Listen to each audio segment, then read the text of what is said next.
네, 채팅방에 서로 인사 올려주시고요.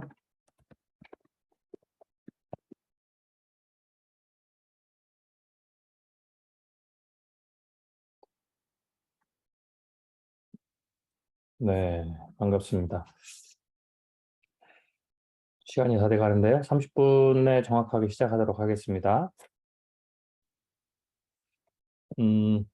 이제 우리가 경제 금융 이제 개인적으로 많은 분들이 이제 제 시나리오를 듣는데 개인적으로 어, 그 예측에 대한 어떤 통찰력, 뭐 전문적인 뭐 미래 뭐 학자, 뭐 미래 연구가 뭐 이런 거는 또 여러분들이 이제 저희 연구소에 제공하는 마스터 과정을 이제 들으시면 되는데요.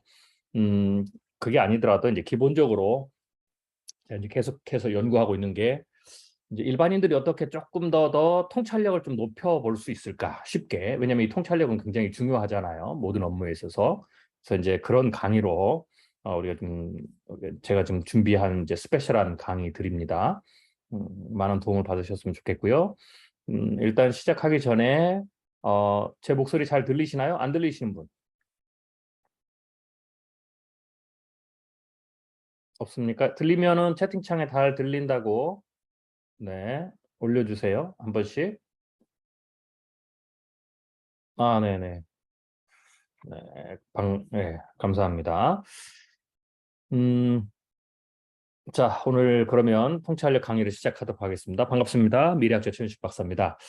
음, 많은 분들이 이제 그 통찰력이 뭐냐라는 이제 고민이 굉장히 좀 뭐 질문 혹은 고민이라고도 할 수가 있죠. 많습니다. 왜냐하면 변화가 너무 빠르잖아요. 그러니까 변화가 굉장히 많고 빠르니까 많은 분들이 이 변화의 어떤 뭐 움직임이라든지 변화의 방향이라든지 또 변화의 실체라든지 뭐 이런 것들을 좀 우리가 꿰뚫어 보고 싶은 그런 어떤 이제 그 니드들이 생겨나죠. 그런데 이제 많은 사람들이 통찰력 그러면 굉장히 큰 오해가 있어요. 통찰력은 굉장히 그 고도의 훈련을 받아야 되거나 혹은 뭐 학식이 좀 높아야 된다거나 아니면 스페셜한 사람들, 특별한 사람들만 갖는 어떤 천재들만 갖는 어떤 능력 이렇게 생각하는데 이제 그런 거 절대 아닙니다. 물론 이제 통찰력에도 수준의 차이가 좀 있지만 모든 학문의 수준의 차이가 있듯이 그렇지만 통찰력 그 자체도 일반인들도 충분히 훈련 가능하고 또 일반인들도 쉽게 일정한 수준까지는 쉽게 도달할 수 있다라고 저는 생각을 합니다. 특별히 이제 우리가 이제 산업 혹은 이제 많은 분들이 제 시나리오를 굉장히 많이 들어오셨고요. 또 시나리오에 따라서 뭐 경영에 대한 어떤 계획을 세우시거나 전략을 세우시거나 혹은 투자에 대한 어떤 통찰력을 얻으시는 분들이 굉장히 많이 있는데 이런 분들이 제 시나리오 들으시면서 나도 조금 미래를 좀 변화를 꿰뚫어 보고 혹은 세상 변화를 통찰할 수 있는 방법이 없을까라는 이제 어떤 욕구들이 생겨나죠. 그래서 제가 이제 이 강의를 만들었습니다. 물론 이제 좀 더 아주 전문적인 수준의 어떤 통찰력 혹은 전문적인 수준의 어떤 미래 연구 뭐 이런 것들은 저희 연구소가 이제 마스터 과정이 또 따로 있어요. 아주 전문가들을 훈련시키는 뭐 향후에라도 여러분들 관심 있으시면 문의해 주시면 좋은데 어쩌든지 그 과정은 좀 따로 있고요. 좀 보편적 수준에서 일반인들이 조금 더 쉽게 뭐 쉽다고 해서 뭐 너무 뭐 쉬운 건 아니지만 그래도 어느 정도 내가 할 수 있는 공부해서 할 수 있는 혹은 관심을 가지고 좀 할 수 있는 수준의 어떤 통찰력 사실 이 정도의 통찰력만 기르는 것도 굉장히 큰 도움이 되는 거거든요. 여러분들이 경영에 대한 어떤 통찰력을 발휘하거나 혹은 미래에 대한 플랜을 세우거나 아니면 좀 더 나은 수익을 올릴 수 있는 투자적인 어떤 통찰력을 얻는데 이제 굉장히 이제 중요한 요소들이죠. 그래서 그 정도의 수준 능력들은 얼마든지 제 경험상 훈련을 통해서 얻어낼 수 있다라는 거죠. 그래서 제가 이제 이 과정을 만들었다라고 보시면 되고요. 이 과정은 사실 몇 번의 강의를 연달아서 해야 됩니다. 그래서 제가 일단은 우리가 이제 한 타임이 이제 한 달에 2번 하잖아요. 한 달에 2번, 2주 하는데, 뭐 한 번 할 때 한 2시간 정도 하면 한 4시간 정도 하죠. 이제 한 달에 한 4시간 정도 하는데, 이제 이거를 뭐 몇 회 정도를 제가 좀 반복할 생각입니다. 그래서 제가 한 6개월 혹은 한 8개월 정도 생각을 하고 있습니다. 그 정도면 일반인들이 어느 정도 좀 수준의 통찰력의 수준이 올라갈 수 있는 어떤 도구를 좀 갖추거나 혹은 훈련을 좀 할 수 있다, 혹은 능력을 갖출 수 있다라고 이제 생각이 되는 거죠.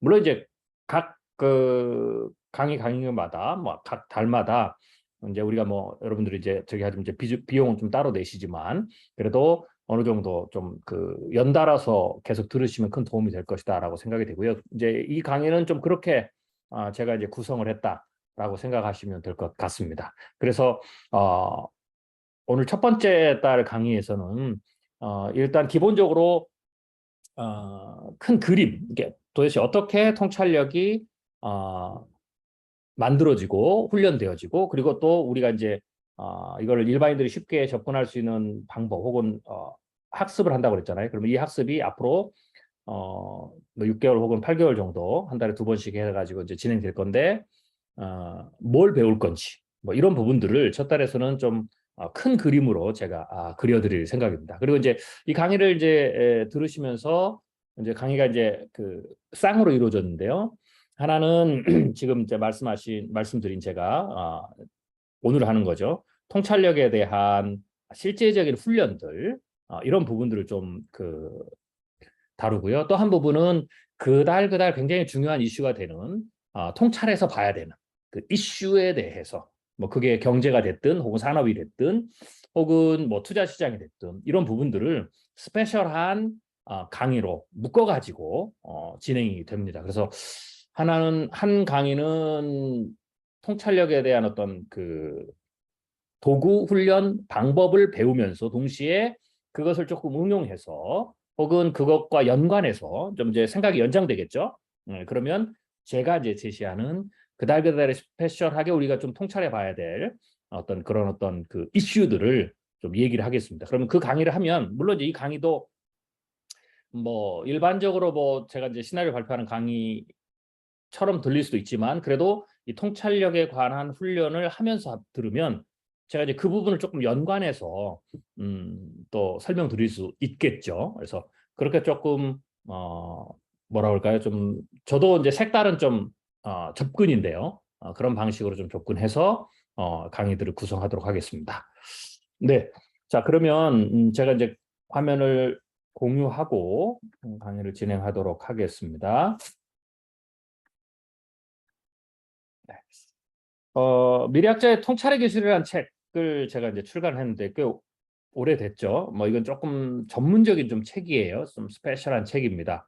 그래서 음, 이게 쉽게 읽혀지는 책은 아니에요. 쉽게 읽혀지는 책은 아닌데, 그럼에도 불구하고 어쩌든지 도움이 되는 책이니까 아마 이제 여기에 있는 내용을 제가 이제 또 고민을 좀 많이 해서, 이 책도 사실 많은 고민을 해서 했는데 이 책은 조금 전문가 용어로 디테일하게 좀 쓰여진 책입니다. 그래서 여러분들이 이 책을 참고 자료로 쓰시면 좋겠다라고 생각이 되고요. 이제 제가 진행하는 강의는 이 책에 있는 내용들을 훨씬 좀 더 쉽게 풀어가지고 여러 사례들과 함께 좀 할 거고요. 제가 방금 말씀드린 것처럼 우리가 이제 이 과정을 계속 이제 공부해 가는 동안에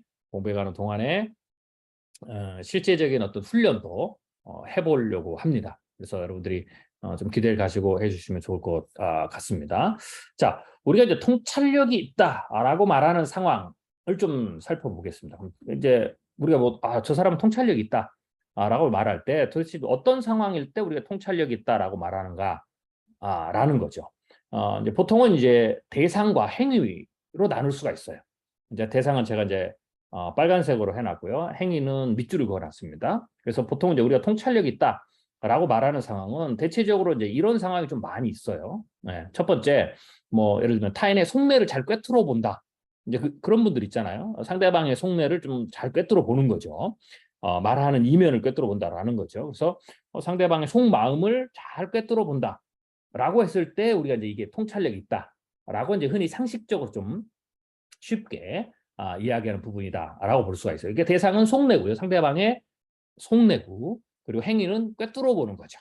그 다음에 또 뭐가 있냐면 상대의 전략을 간파한다라고 할 때도 통찰력이 있다라고 말을 합니다. 상대방의 혹은 경쟁사의 어떤 전략을 간파하는 거죠. 그래서 대상은 상대방의 전략이고요. 상대 기업의 혹은 경쟁 기업의 전략. 행위는 그걸 이제 간파하는 거죠. 뭐 꿰뚫어 본다, 간파한다, 알아차린다, 뭐 이런 거죠. 그다음에 이제 현상 이면에 숨겨진 실제적인 힘을 알아챈다. 라고 할 때도 우리가 통찰력이 있다라고 얘기할 수가 있습니다. 그리고 뭐 새로운 진리 혹은 이치를 깨닫는다라고 할 때도 우리가 통찰력이 있다라고도 표현이 되겠죠. 혹은 어떤 문제가 생겼어요. 그러면 그 문제의 근본적인 해결법을 발견하는 거죠. 이 사람 통찰력 있다. 근본적인 문제 사실은 문제가 뭔지도 꿰뚫어 보는 거죠. 문제의 실체, 문제의 근본이 뭔지도 꿰뚫어 보고, 그리고 동시에 그럼으로써 근본적 해법, 우리가 이걸 이제 시스템에서는 이제 지렛대라고 그러는데요. 근본적 해법을 발견하는 것, 찾아내는 것, 혹은 만들어내는 것, 뭐 이런 것이 또 통찰력 있다라고도 우리가 말할 수 있습니다. 그다음에 뭐가 뭐 세상이 막 변하잖아요. 그러면 변화에 신호를 포착하는 거죠. 투자 시장이 막 변하는데 뭐 지금 예를 들면 투자 시장이 굉장히 변동성이 커지고 있잖아요. 네, 그래서 투자 시장의 어떤 그 변화들이 있는데 그 변화할 때마다 변화는 세상의 변화는 그냥 되지 않고요. 늘 제가 신호를 주고 변화가 일어난다고 그랬잖아요. 그러니까 변화가 일어나기 전에 신호가 먼저 오는 거죠. 그래서 그 신호를 포착하는 것, 뭐 신호를 포착하는 것, 혹은 뭐 낌새를 포착하는 것, 뭐 이렇게 쉽게 얘기도 할 수 있겠죠. 이런 능력을 발휘할 때도 우리가 통찰력이 있다라고 말합니다. 그 다음에 새로운 창발을 포착하는 거죠. 과거와 다른 어떤 새로운 어떤 창발은 이머징이거든요. 이머전스를 창발이라고 하는데 우리 보통 이제 이머징 이시라고 그러죠. 네. 새로운 어떤 창발적인 과거와는 전혀 다른 어떤 새로운 이슈가 나타나는 거죠. 새로운 변화의 모습이 나타나는 거죠. 새로운 어떤 사건들이 나타나는 거죠. 이런 거를 이제 포착할 때, 이럴 때 우리가 또 통찰력이 있다라고도 얘기합니다. 그리고 이제 뭐 좀 더 미래 예측으로 좀 그 포커스해 보면 변화의 실체를 예측한다, 혹은 미래를 예측한다. 라고 했을 때 우리가 통찰력이 있다라고 얘기를 하는 겁니다. 그러면 제가 이제 빨간색으로 대상을 해놨고 행위는 밑줄을 쳐놨잖아요. 그럼 이걸 또 종합하면 뭘까요? 결국은 핵심은 뭐냐면 통찰력 있다라고 할 때는 현상 이면에 있는 것, 겉으로 보이는 것 이면에 있는 것, 그렇죠? 이것을 발견할 때, 혹은 이제 근본적인 거 이런 거죠. 혹은 진짜, 리얼, 실체, 뭐 이런 거, 혹은 뭐 신호, 뭐 낌새, 뭐 이런 거죠. 그러니까 이런 부분들, 현상 이면에 있는 거, 혹은 많은 현상들 속에 숨겨져 있는 것, 그리고 좀 더 실체적이고 근본적인 것, 이런 것들을 발견할 때, 이런 것들을 알아챌 때 우리가 통찰력이 있다라고 얘기를 하는 겁니다. 그리고 이제 통찰력이 발휘할 때는 뭐그 행위들이 뭘까요? 꿰뚫어 보는 거, 뭐 간파하는 것, 알아채는 것, 깨닫는 것, 발견하는 것, 포착하는 것, 혹은 이제 미래로 예측하는 것, 뭐 이런 이제 행위들이 수반되는 거죠. 이런 것들을 우리가 통찰력이 있다라고 말하는 겁니다. 그렇다면 이제 우리가 여러분들이 저와 함께 이제 통찰력을 발휘하는 이제 이런 걸 발휘해야 되겠죠. 상대방의 속내를 꿰뚫어 보는 기술, 이걸 배운다라는 겁니다. 상대방의 속내를 꿰뚫어 볼 수 있는 기술. 눈치가 빠른 것보다 훨씬 더 고급 기술이죠. 이제 눈치가 빠르다라고 하면 뭐 신호 혹은 낌새를 잘 알아챈다. 뭐 이렇게 볼 수가 있어요. 뭐 그것만으로도 굉장히 센스 있다 얘기하잖아요. 네. 어쩌든지 그런 것에서부터 더 나아가서 상대방의 속내를 꿰뚫어 보는 거죠. 경쟁자의 속내를 꿰뚫어 보는 거죠. 그리고 상대방의 전략을 간파하는 거죠. 예를 들면 제가 과거에 10년 전쟁이라는 책을 쓴 적이 있습니다. 아마 제가 초창기일 텐데요. 거의 이것도 한 10여 년 정도 될 것 같아요. 그래서 그 10여 년 전에 제가 그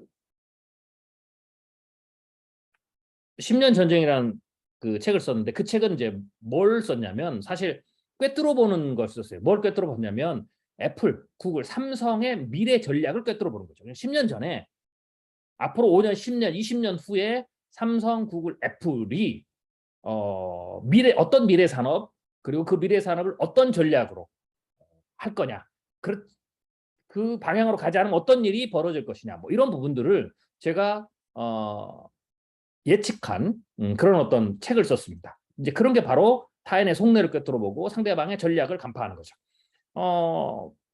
제가 이제 어떤 내용, 뭐 그 책의 내용을 다 설명할 수는 없지만 굳이 통찰력하고 제가 이제 관련해서 이제 하나 예를 드리면 이제 거의 10년 전이죠. 이제 애플에도 잡스가 살아있을 때였습니다.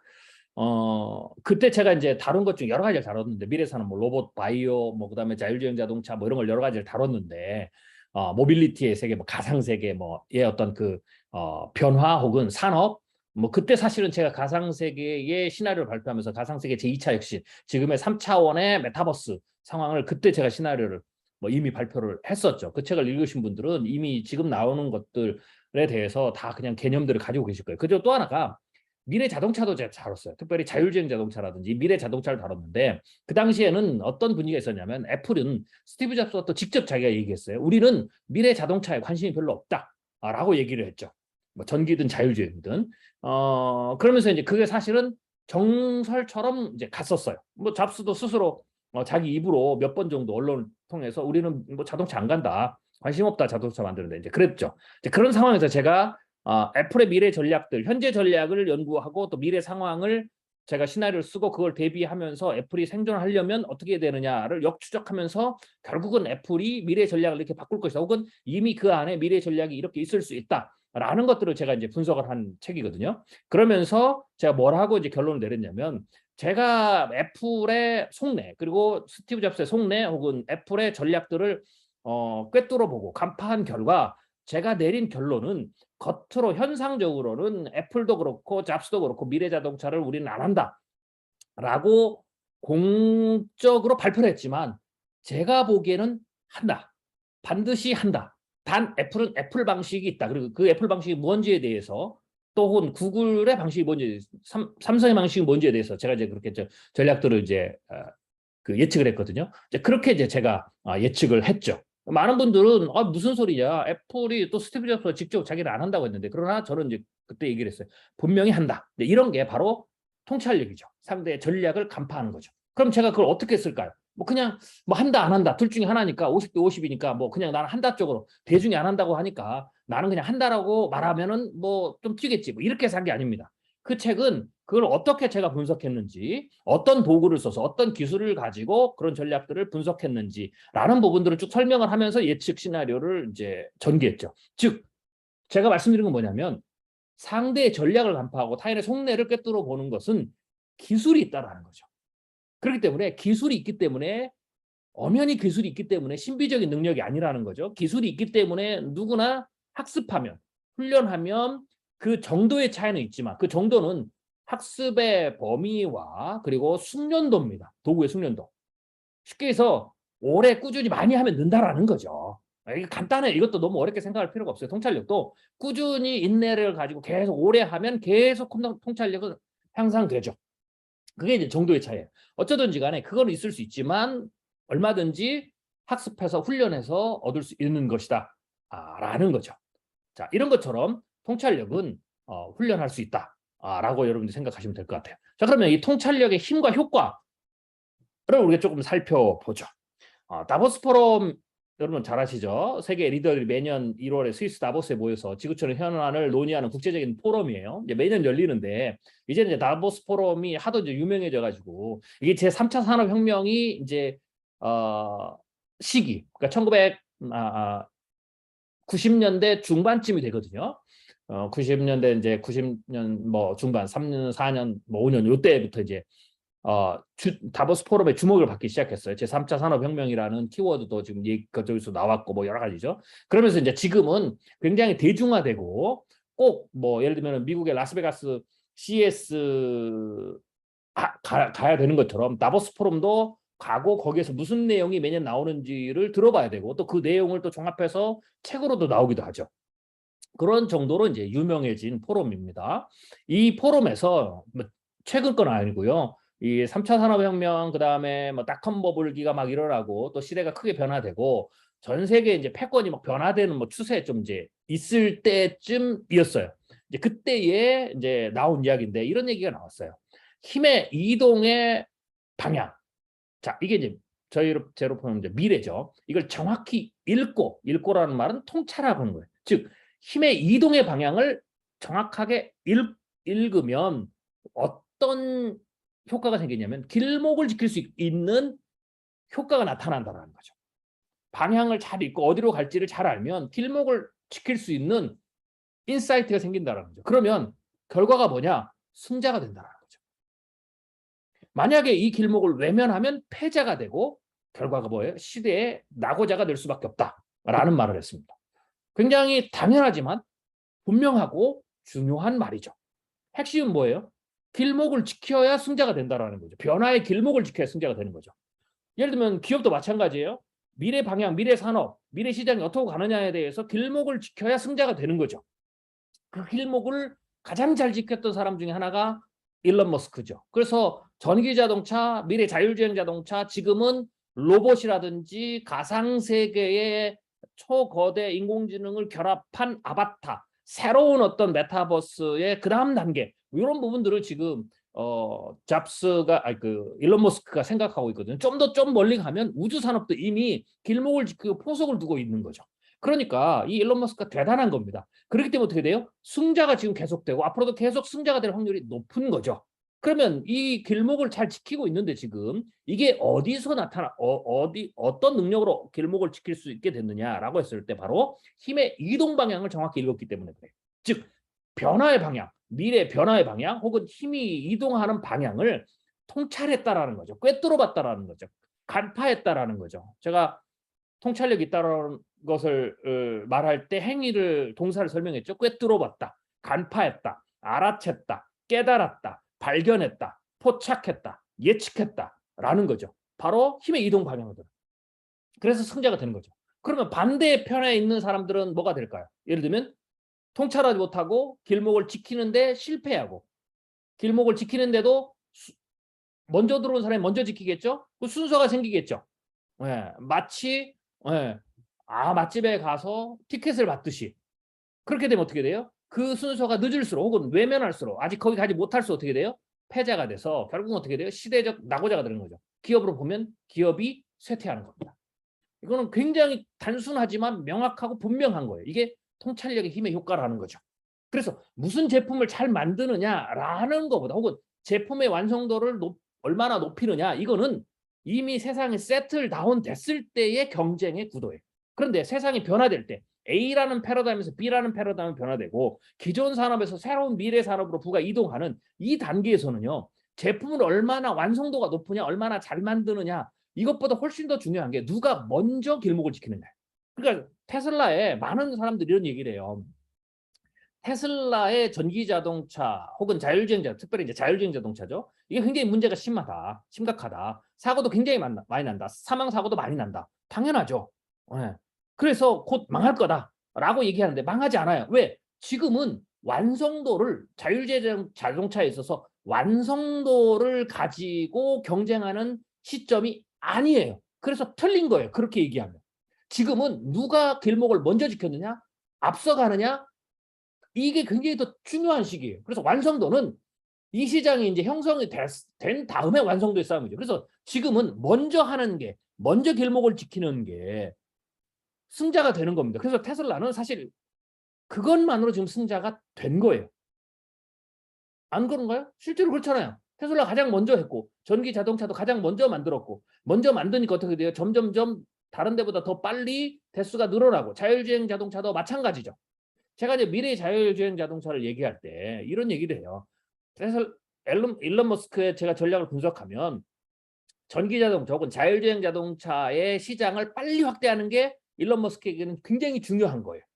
왜 그럴까요? 이미 자기네들이 가장 먼저 들어왔으니까요. 가장 먼저 들어온 회사가 자본력이 생기잖아요. 투자를 받잖아요. 그럼 어떻게 되냐면 이 시장을 빨리 땡길수록 좋아요. 왜?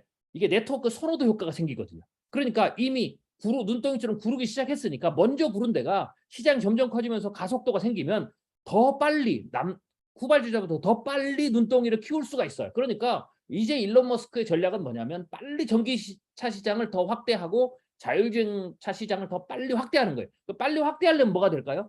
많은 사람들이 불편해하는 진입하는데 불편해하는 장벽들을 빨리 제거하고요. 또 진입하도록 도와줘야 돼요. 손을 자꾸 끌어올려줘야 되는 거죠. 그게 뭐냐면 그 중에 하나의 전략이 뭐냐면 그래서 일론 머스크가 전기자동차나 자율주행 자동차의 웬만한 보편적인 기술들은 지금 오픈소스로 푸는 거예요.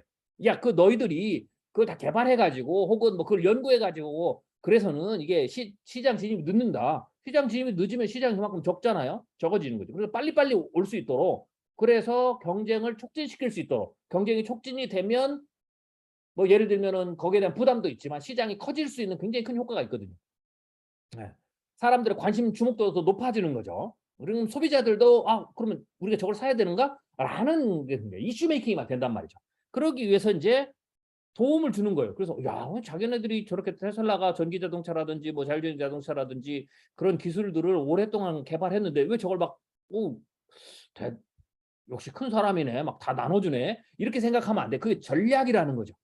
그래서 이미 테슬라는 길목을 처음에 진입의 길목을 들어갔고 그 다음에 두 번째 길목으로 지금 들어간 그 뭐예요? 시장이 커질 것에 대해서 대비해서 지금 그 방향을 읽고 거기에 대한 길목을 지키고 전략을 구사하는 거죠. 그러니까 계속 앞서갈 수밖에 없다라는 거죠. 그러니까 어떻게 돼요? 계속 승자가 될 수밖에 없다라는 거죠. 물론 테슬라 자동차의 주가는 산업의 큰 흐름 혹은 부의 어떤 흐름 그리고 경제 호황과 불황의 사이클에 따라서 혹은 버블의 기대감과 그다음에 현실적인 시장에 대한 어떤 투자자들의 변화하는 심리의 반응 뭐 이런 것들에 따라서 주가가 오르고 내리고를 반복을 할 거예요. 그렇지만 일단 제가 보기에는 현재로서는 그리고 앞으로의 지금 일론 머스크가 가지고 있는 전략 물론 이제 CEO 리스크가 있죠. 워낙 말을 쉽게 하고 거침없이 하고 뭐 농담도 잘하고 뭐 이러니까 그게 리스크지만 결국은 전략적인 측면에서 봤을 때 혹은 그가 하고 있는 힘의 이동 방향 미래를 정확히 통찰하고 길목을 지키는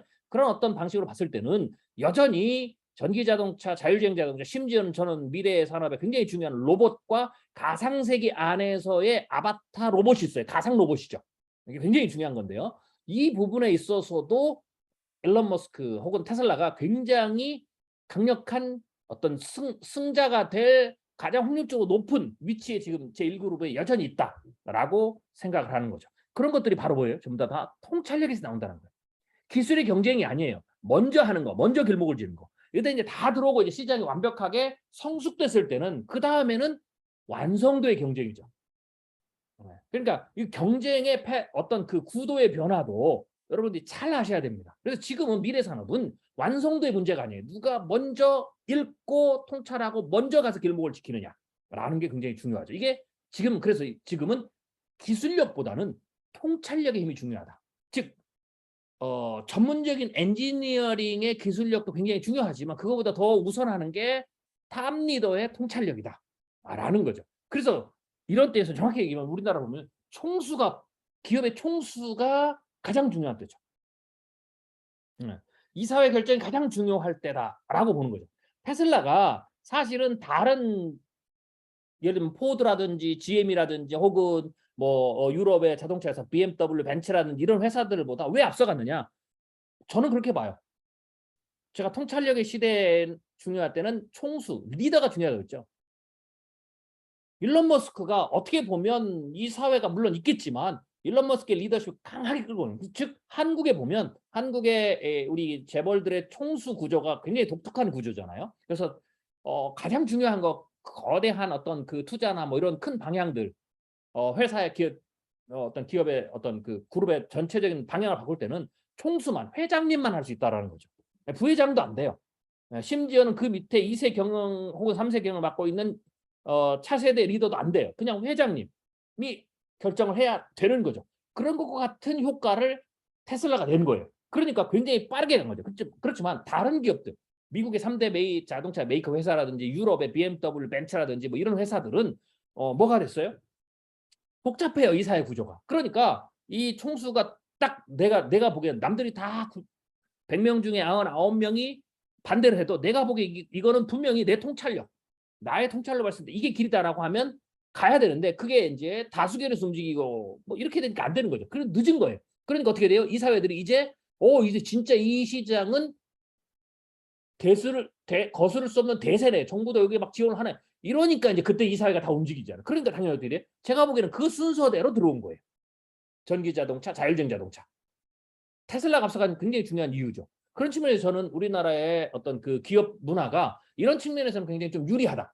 그렇게 봤을 때 지금도 역시 어떻게 돼요? 한국의 30대 그룹으로 전체적으로 확대해서 봤을 때는 사실 기업의 그 회장님이 미래산업에서 어떤 결단을 내느냐에 따라서 속도가 완전히 달라지는 것도 지금 여러분이 볼 수가 있는 거죠. 즉 지금은 그런 측면에서 통찰의 시대다라고 여러분들이 생각하시면 될 것 같아요.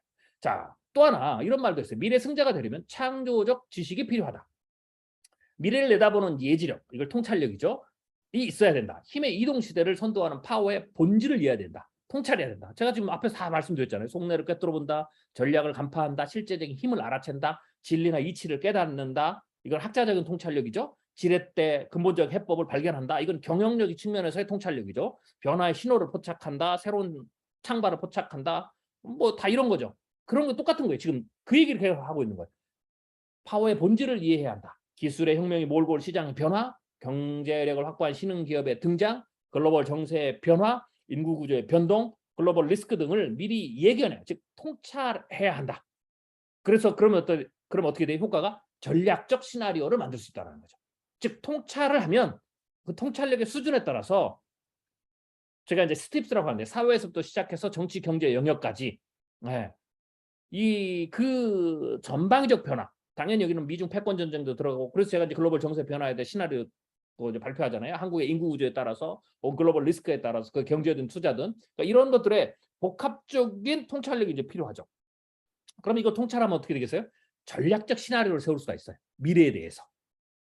그러면 어떻게 되겠어요? 당연히 어떻게 돼요? 승자가 될 확률이 높다라고 볼 수가 있는 거죠. 그러니까 이 내용들은 이미 세계의 최고의 리더들이 매년 모여서 그 해의 지구촌의 현안 혹은 다가오는 미래의 최고의 현안들을 논의하고 전략을 수립하는 그런 어떤 포럼에서 나오는 말이고 그 포럼의 근저에 깔려있는 혹은 그 포럼을 해야 되는 이유의 근본적인 이유에 깔려있는 내용들이다라는 거죠.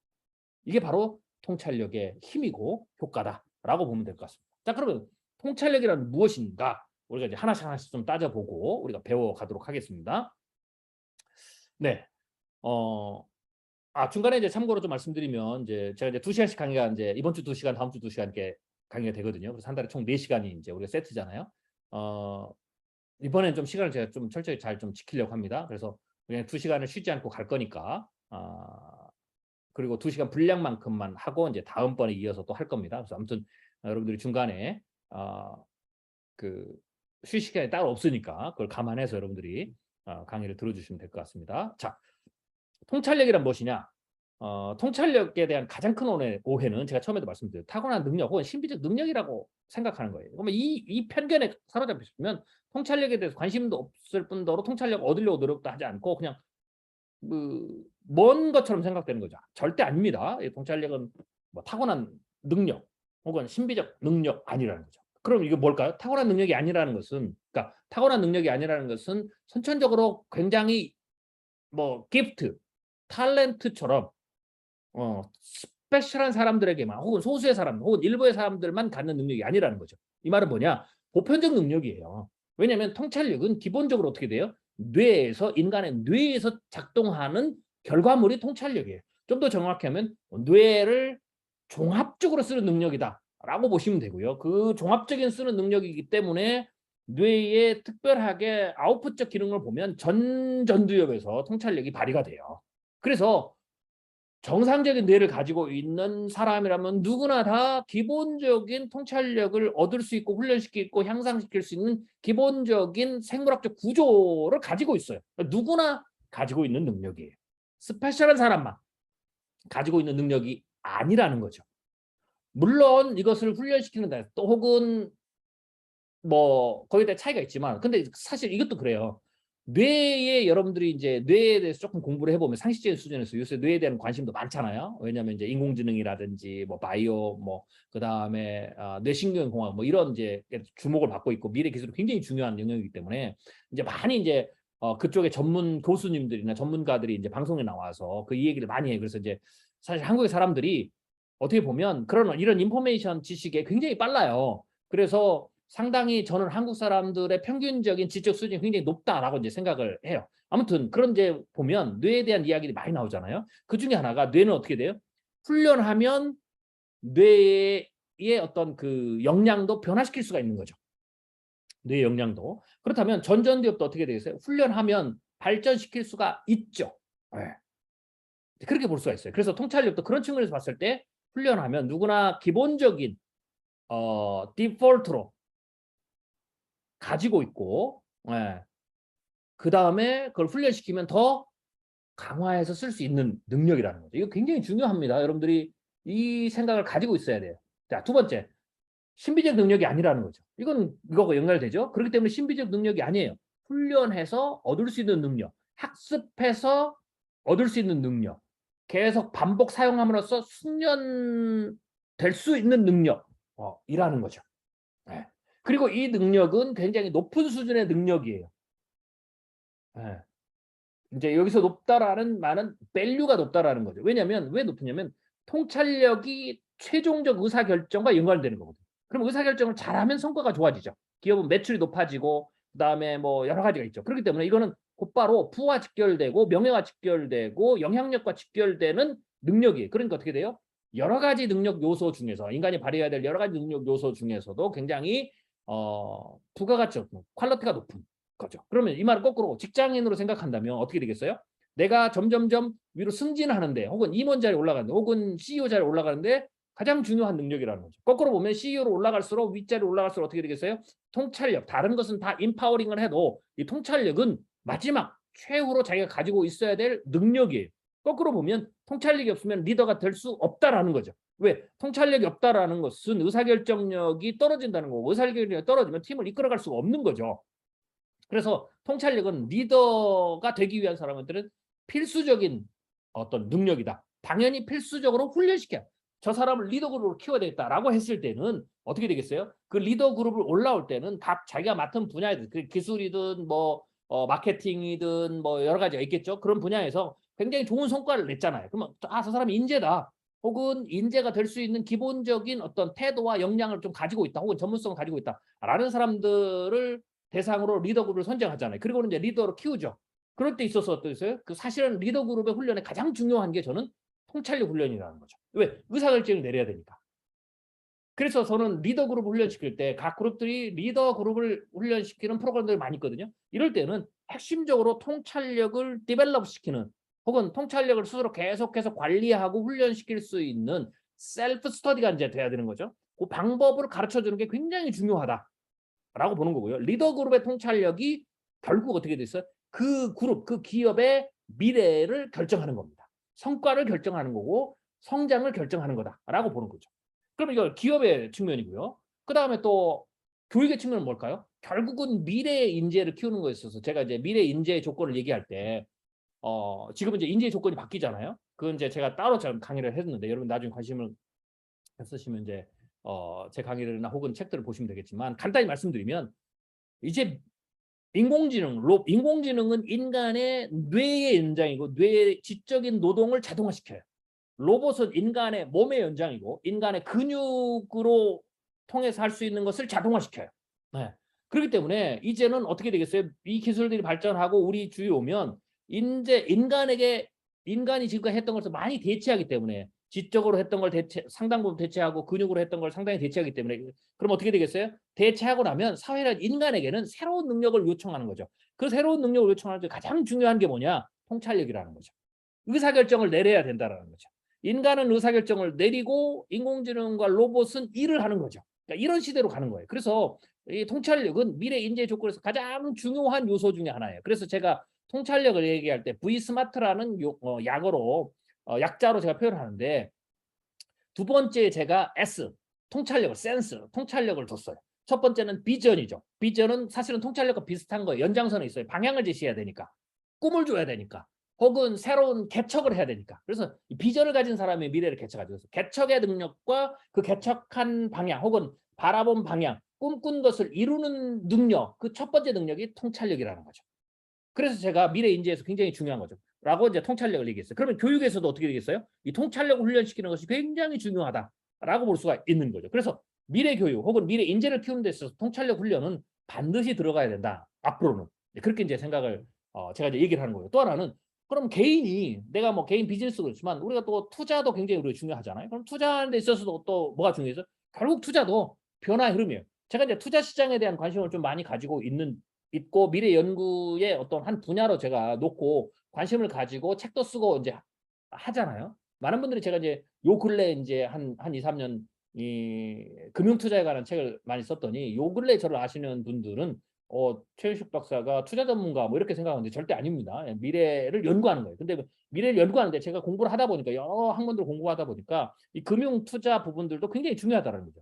왜냐하면 제가 왜 중요하다고 제가 생각이 됐냐면 제가 금융 투자 시장을 좀 바라보니까 굉장히 중요한 여러 가지 속성이 있는데 한 두 가지를 제가 이제 말씀드리면 첫 번째는 세상의 변화를 금융 투자 시장은 전부 숫자로 보여주더라고요. 기존 산업 있고 미래 산업 있고 다 그러잖아요. 그다음에 어떻게 되겠어요? 뭐 글로벌 미중 패권 전쟁이 있으면 그게 어떻게 돼요? 반영이 돼서 오늘의 주가 뭐 숫자로 다 반영이 되잖아요. 그럼 보니까 제가 세상의 변화가 기존이든 과거든 현재든 미래든 혹은 그게 산업이든 뭐든지 간에 산업에서 국제 질서까지 전부 다 어떻게 돼요?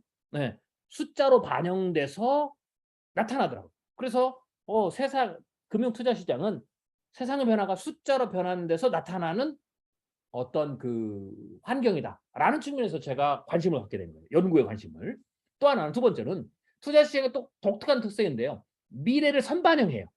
그러니까 미래를 현재로 끌어오는 것이죠. 즉 이거는 단기적, 장기적, 중기적 미래가 있어요. 예를 들면 투자 시장의 채권은 어떻게 돼요?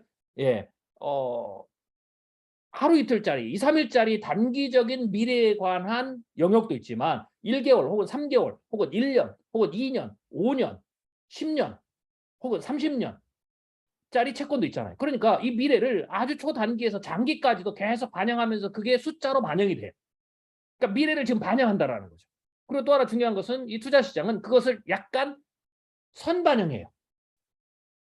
그러니까 예를 들면 경기가 회복되기 전에 보통 이제 주식시장은 3개월에서 6개월 정도 실물 경제를 선반영한다고 하잖아요. 근데 선반영하는 거죠. 그러니까 그런 측면에서 투자 시장을 연구하는 것은 미래 변화를 연구하는 데 있어서 굉장히 이제 그 도움이 되겠다라는 생각이 들었고요. 또 하나는 이 투자 시장은 그런 미래 변화에 대해서 가장 이제 중요한 포인트인데요. 사람이 어떻게 반응하느냐가 보여지는 거예요. 그게 뭐예요? 사람이 반응에 결국 어떻게 돼요? 주가, 그 돈, 사고 파는 것이죠. 그러니까 이거는 주가를 어떤 특정한 A라는 주식을 샀다라는 것은 테슬라를 샀다라는 것은 혹은 테슬라를 팔았다라는 것은 그것에 대한 미래, 그 시장의 미래, 그것에 대한 사람들이 반응을 어떻게 하느냐, 좋아하느냐, 싫어하느냐, 혹은 그거를 받아들이느냐, 거부하느냐, 뭐 이런 것. 즉 미래 변화에 대해서 현재 사람들이 어떻게 반응하느냐를 볼 수 있는 굉장히 좋은 그걸 숫자적으로 수치로 나타나 버리거든요. 그러니까 이 뭐 나는 어떻게 뭐 설문을 물어보고 사람들이 물어보면 여러 가지 얘기할 수가 있는데 그 진심, 즉 속내가 바로 드러나는 거예요. 왜냐하면 그 속내를 들여다보는 가장 확실한 건 뭐예요? 돈이잖아. 네. 그러니까 사고 파는 이 돈이 움직이기 때문에 미래에 대해서 값을 돈으로 지불하기 때문에 자본주의 시대 가장 중요한 것 중에 하나잖아요. 그러니까 이 사람들이 속내가 확실히 드러나는 거예요. 진짜 좋아하는지. 진짜 좋아하면 산다라는 거죠. 진짜 좋아하지 않으면 사지 않는 거죠. 그러니까 이게 바로 그런 어떤 것들이 연결돼서 나타나기 때문에 이 투자 시장이 사람들 미래에 대한 실제적인 사람들의 반응을 그 심리를 들여다볼 수 있는 가장 좋은 그런 어떤 영역입니다. 그래서 제가 이제 투자 시장에 관심을 가지고 연구도 하고 또 거기에서 제가 발견한 어떤 패턴들을 좀 얘기를 해줬죠. 어쩌든지 간에 이 투자 시장에서도 이 통찰력이 중요하죠. 그걸 꿰뚫어 봐야 돼. 사람들의 아까 제가 뭐랬어요? 통찰은 속내. 네, 투자 시장에 들어온 사람들의 속내, 투자 시장과 연관된 사람들, 그 투자 시장을 고려해서 정책을 입안하는 정부 기관이나 중앙은행이나 혹은 기업들이나 뭐 이런 그다음에 투자 시장에 움직이는 것을 바라보면서 CEO 리더들이 말을 하는 거, 그 말의 속내 혹은 제품의 출시 뭐 이런 것들이죠. 그러니까 속내, 거기에 따른 전략 이게 다 거기에 있어요. 실제적인 힘, 뭐 이런 것들, 신호들, 변화 실제 뭐 이런 것들이 나타나죠. 그래서 투자 시장에서도 좋은 수익률을 올리려면 결국 어떻게 돼요? 통찰력이에요. 실제로.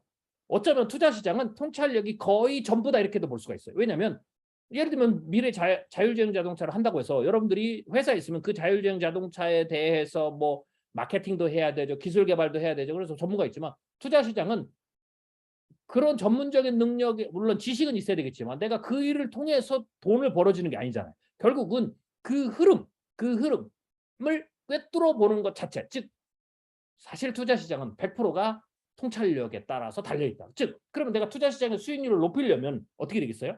내가 성공하는 투자가가 되려면 혹은 세계 최고의 한국 최고의 투자자가 되려면 어떻게 돼요? 통찰력이 핵심이죠. 그래서 통찰력을 길러야 되는 거죠. 즉 통찰력을 기르면 기를수록 그럼 어떻게 돼요? 투자의 수익률이 좋아진다 이렇게 생각하시면 돼요. 많은 사람들이 고민을 해요. 내가 어떻게 해야 매출을 올릴 수 있을까? 어떻게 해야 내가 우리 회사를 살아남게 할 수 있을까? 어떻게 해야 내가 투자해서 수익률, 좋은 수익률, 연평률, 좋은 수익률을 올릴 것인가?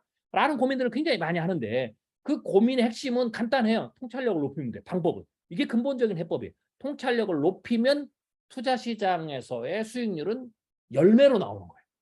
포도나무를 심고 그 포도나무를 잘 가꾸는 데 관심을 가지고 관리하는 데 관심을 가지면 결국은 어떻게 돼요? 때가 되면 열매가 열리듯이. 똑같은 거예요. 똑같은 거. 기업도 마찬가지죠.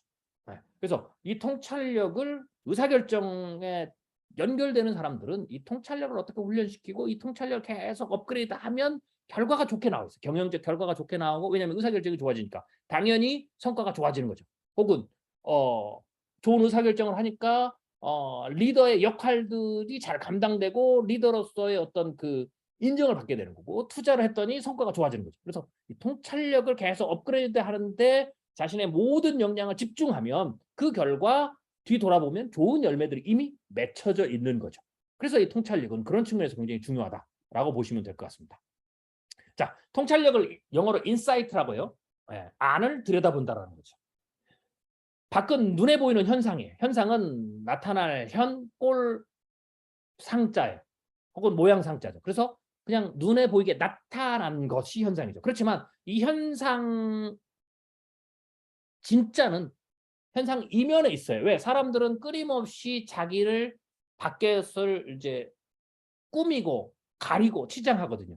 그리고 경쟁이 치열한데 그다음에 이권이 많이 달리는데 굉장히 중요한 데는 속내를 잘 안 드러내요. 그러니까 최고의 협상가는 뭐예요? 속내를 잘 안 드러내는 사람이죠. 네. 예를 들면 우리가 프로야구에서도 그러잖아요. 최고의 투수가 되는 굉장히 중요한 조건 중에 하나가 뭐예요? 포커페이스예요. 내가 흔들린다라는 걸 상대가 눈치채는 순간 어떻게 돼요? 그때부터 싸움은 진 거죠. 이것은 모든 운동이 마찬가지잖아요. 이게 그걸 우리가 기싸움이라고 하죠. 격투기도 마찬가지고요. 벌써 딱 눈싸움에서 진다잖아. 아, 눈싸움에서 상대가 나를 두려워하는구나. 이러면 끝나는 거예요. 네. 그래서 최고의 투수는 전부 다 어떻게 돼요? 포커페이스입니다. 네. 과거에 우리가 이제 국보급 투수라고 하는 선동열도 그렇고요. 그 다음에 뭐 지금은 조금 이제 전성기가 지났지만 우리나라 최고의 마무리 투수는 오승환. 돌 붙여잖아요. 아예 그냥 네. 별명 자체가 그런 거죠. 그래서 이 포커페이스가 굉장히 중요해요. 왜? 속을 드러내 보이지 않는 거죠. 그럼 결국 어떻게 돼요? 상대를 이기려면 속을 들여다보는 게 굉장히 중요하죠. 그래서 인사이트가 굉장히 중요합니다. 아는 이면입니다. 속, 낫, 이면. 통찰을 한자로 하면 밝을 통, 살필 찰이죠. 그래서 그 속내를 밝게 살펴보는 것. 이게 이제 통찰이죠. 그래서 정리를 하면 사물을 환히 꿰뚫어 보아서 문제의 본질을 알아차리고 내적, 외적 전체 구조를 새로운 시점에서 파악하는 능력. 이게 통찰력이다라고 보시면 됩니다. 통찰력을 다시 이제 두 가지로 크게 분류하면 인사이트와 포얼사이트가 있어요. 제가 아까 통찰력은 인사이트, 영어로 인, 그리고 보다, 들여다본다는 사이트. 그래서 인사이트라고 했죠. 또 하나가 있어요. 그게 들여다보는 게, 안을 들여다보는 게 물리적인 걸로 보면 이제 그러니까 밖과 안을 구별할 때는 안을 들여다보면서 인사이트가 통찰력이고 또 하나는 현재, 지금과 지금 일어나지 않는 것 혹은 과거 이미 지나간 것을 바라보는 것 뭐 이렇게도 볼 수가 있죠. 아무튼 시간차를 보면 포얼사이트가 통찰력이에요. 그래서 인사이트, 포얼사이트는 통찰력의 가장 큰 분류 중에 하나다라고 보시죠. 라고 보시면 됩니다. 미래 예측은 바로 인사이트, 포얼사이트를 두 개를 다 하는 거다 이렇게 보시면 돼요. 그래서 제가 인사이트, 포얼사이트를 20년 넘게 해오면서 통찰력에 대해서 나름대로 정리를 하게 된 거죠. 네, 그러면서 제가 이제 통찰력에 대한 이야기도 하고 책도 쓰고 훈련 가능하고 훈련의 방법들도 찾아내고 했다라고 보시면 될 것 같습니다. 자, 기업의 측면에서 봤을 때 통찰력이 필요한 영역들이 있습니다. 크게 세 가지 정도로 규정할 수가 있는데요. 첫 번째로는 외부 환경의 변화. 외부 환경의 변화는 굉장히 중요하죠. 위협, 위기, 가능성, 기회들을 찾을 수 있는 거죠. 즉 외부 환경의 변화를 통찰해야 진정한 위협, 위기, 가능성, 기회를 남들보다 먼저 알아낼 수가 있어요. 이거는 기업 경영에서 굉장히 중요한 겁니다. 굉장히 기획서를 쓸 때에서부터 시작해서 마지막에 최종 결정을 할 때까지도 굉장히 중요한 거죠. 그래서 실제를 통찰하고 트렌드를 통찰하고 뭐 시나리오 통찰하는 뭐 이런 기술도 이제 필요한 거고요. 그다음에 내부 환경의 변화. 외부 환경도 통찰해야 되지만 경영자는 최고 리더는 내부 환경의 변화도 통찰해야 돼. 거기에도 위협과 위기와 기회와 가능성들이 있는 거죠.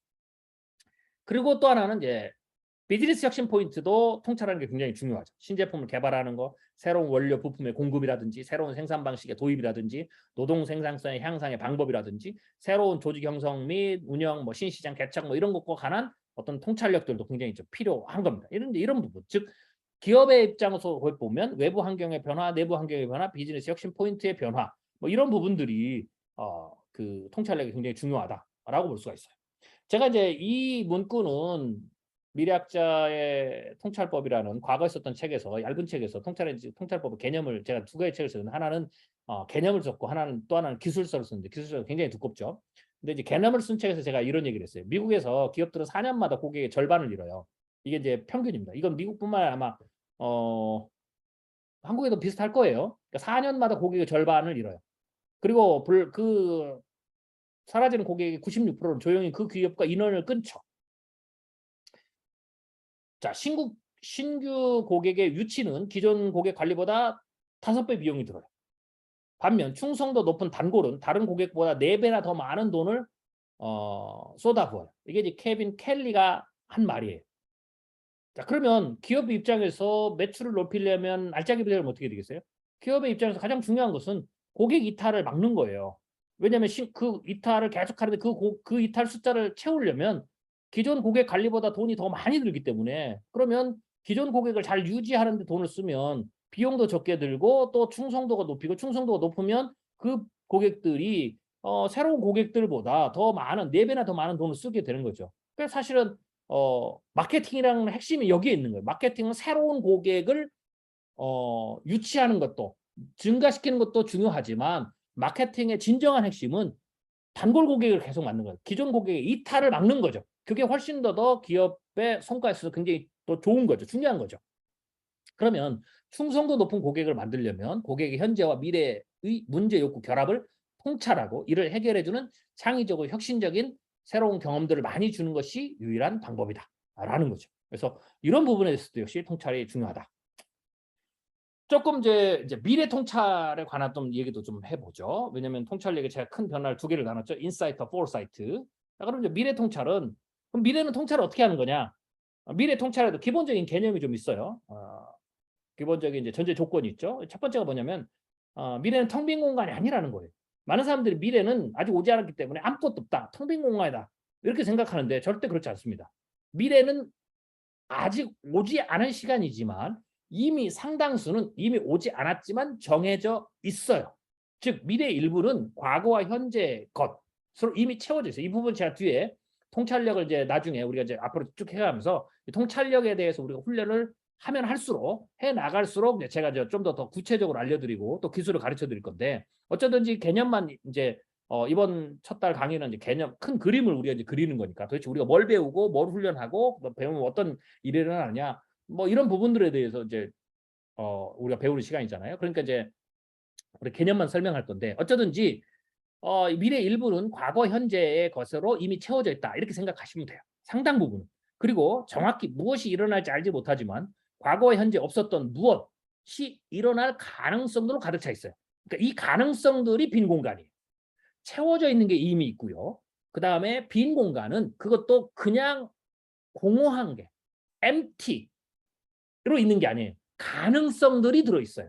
그 가능성들 중에서 살아남는 게 그 공간을 이미 채워져 있는 공간과 플렉서블한 공간, 그러니까 채워져 있는 공간은 정해져 있는 공간이죠. 리지스틱한 공간이 이미 정해져 있어요. 그럼 바꿀 수 없어요. 뭐가 다시 들어갈 수가 없어요. 그건 그 자리에는 그게 있어야 돼요. 그런데 그렇지 않는 공간이 있어요. 이게 플렉서블한 공간이죠. 여기에는 가능성들이 차 있는 거예요. 그러니까 이렇게 보면 어떻게 돼요? 미래는 이미 차 있는 공간이에요. 뭔가가 있는 공간이 empty한 공간이 아니에요. 진공 상태가 아니라는 거죠. 그 가능성들이 그 가능성들 중에서 가능성들이 컴피티션을 해요. 그래서 결국 컴피티션을 하면서 인간에게 쇼업을 해요. 마치 구애를 하는 것처럼 구애를 하죠. 그리고는 인간의 선택을 받은 게 남아있는 거예요. 그게 물론 인간이 선택을 받는다고 해서 그게 모든 가능성들 가장 우월한 것만 선택을 받잖아요. 이게 이제 인간 세상에 굉장히 그 독특한 점이에요. 네. 우월한 것만 선택받는 게 아니라 열등한 것도 사실은 인간에서 오히려 선택받을 가능성도 충분히 있는 거죠. 아무튼 그 경쟁을 하는 게 바로 나머지 플렉서블한 공간, 가능성들이 컴피티션, 경쟁하는 공간들이죠. 그렇기 때문에 이것들을 수학적으로 계산이 가능한 이제 이것들은 가능성이라는 것은 수학적으로 계산이 가능한 확률적이거나 혹은 과거와 연결해 논리적으로 상당히 의미 있는 가능성들이 이제 그 안에 채워져 있는 거죠. 그래서 미래는 그렇게 보면 텅 빈 공간이 절대 아니다라는 거죠.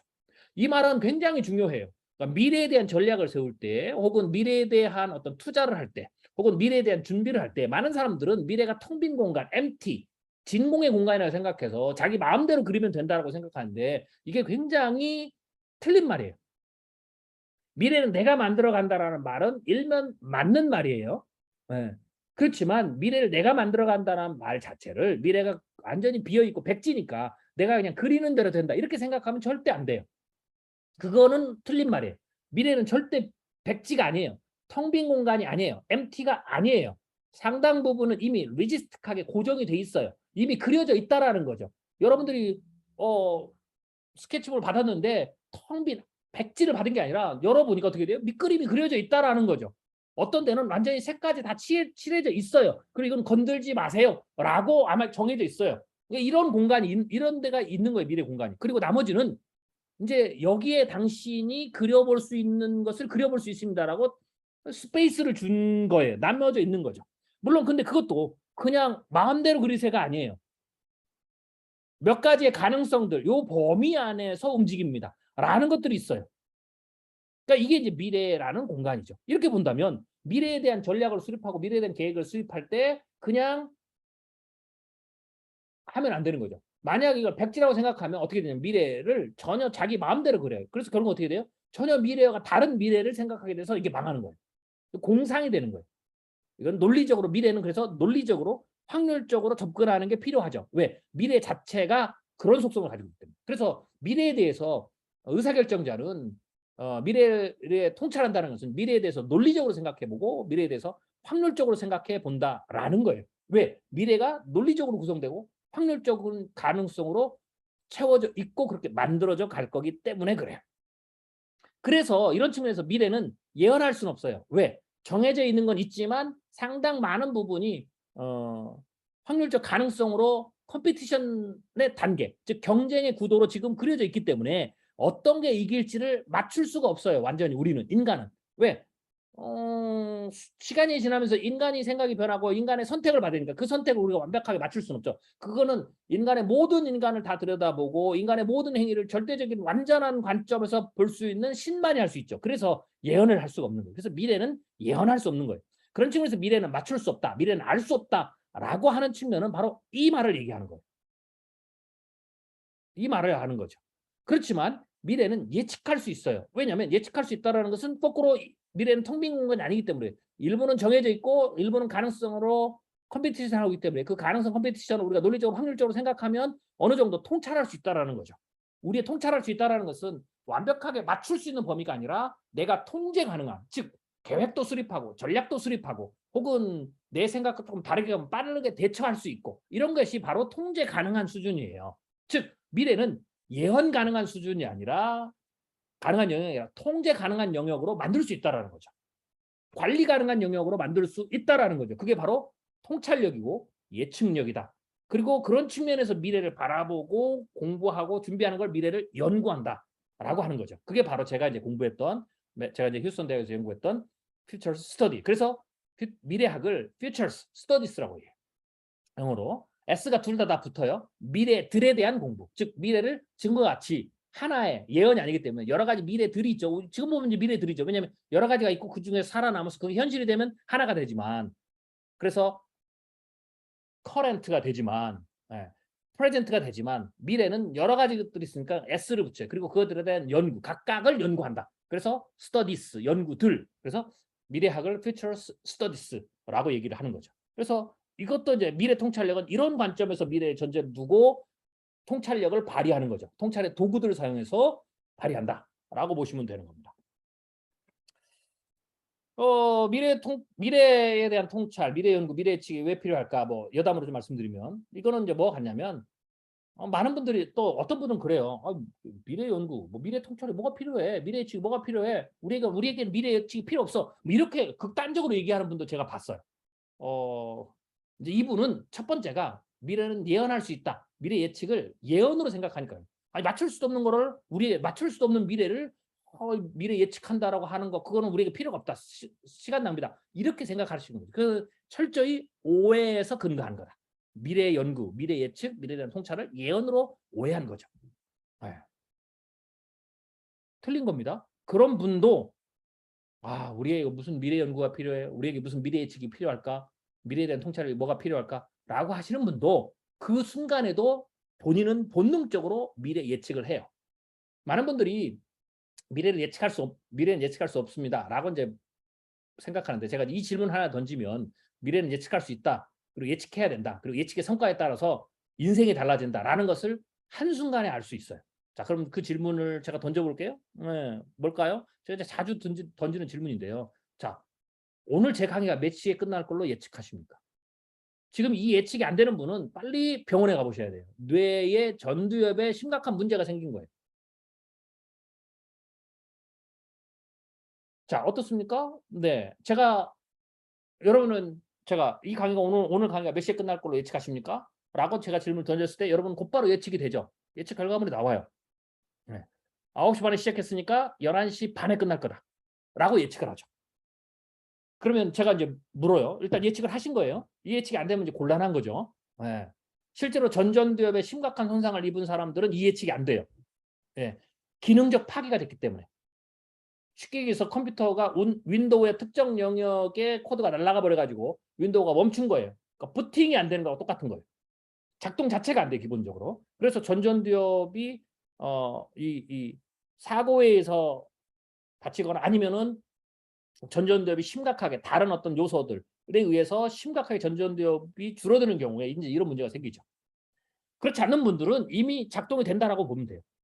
네. 그러면 제가 이제 물어보고 어떻게 그렇게 예측하셨습니까? 라고 얘기하면 뭐 논리적으로 설명 안 해도 그냥 간단히 직관적으로 박사님이 오늘 2시간만 한다고 말씀하셨잖아요.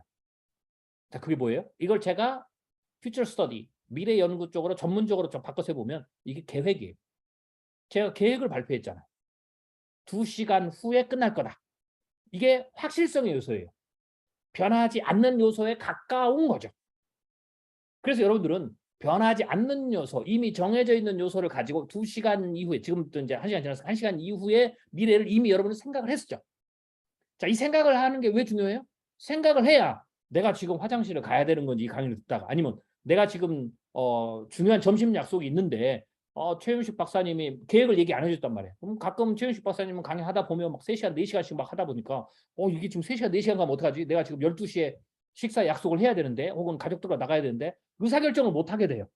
의사결정 못 하게 되죠. 그러니까 예측을 안 하면 의사결정은 절대 못 하게 됩니다. 이게 심각한 의사결정에 혼란이 와요. 그러면 거꾸로 우리가 이제 그 의사결정을 잘 어려워하는 분들 있잖아요. 그러면 여러 가지 요소들이 있어요. 심리적 요소도 있고 막 있지만 그 중에 이유 중에 하나가 이제 뭐겠어요?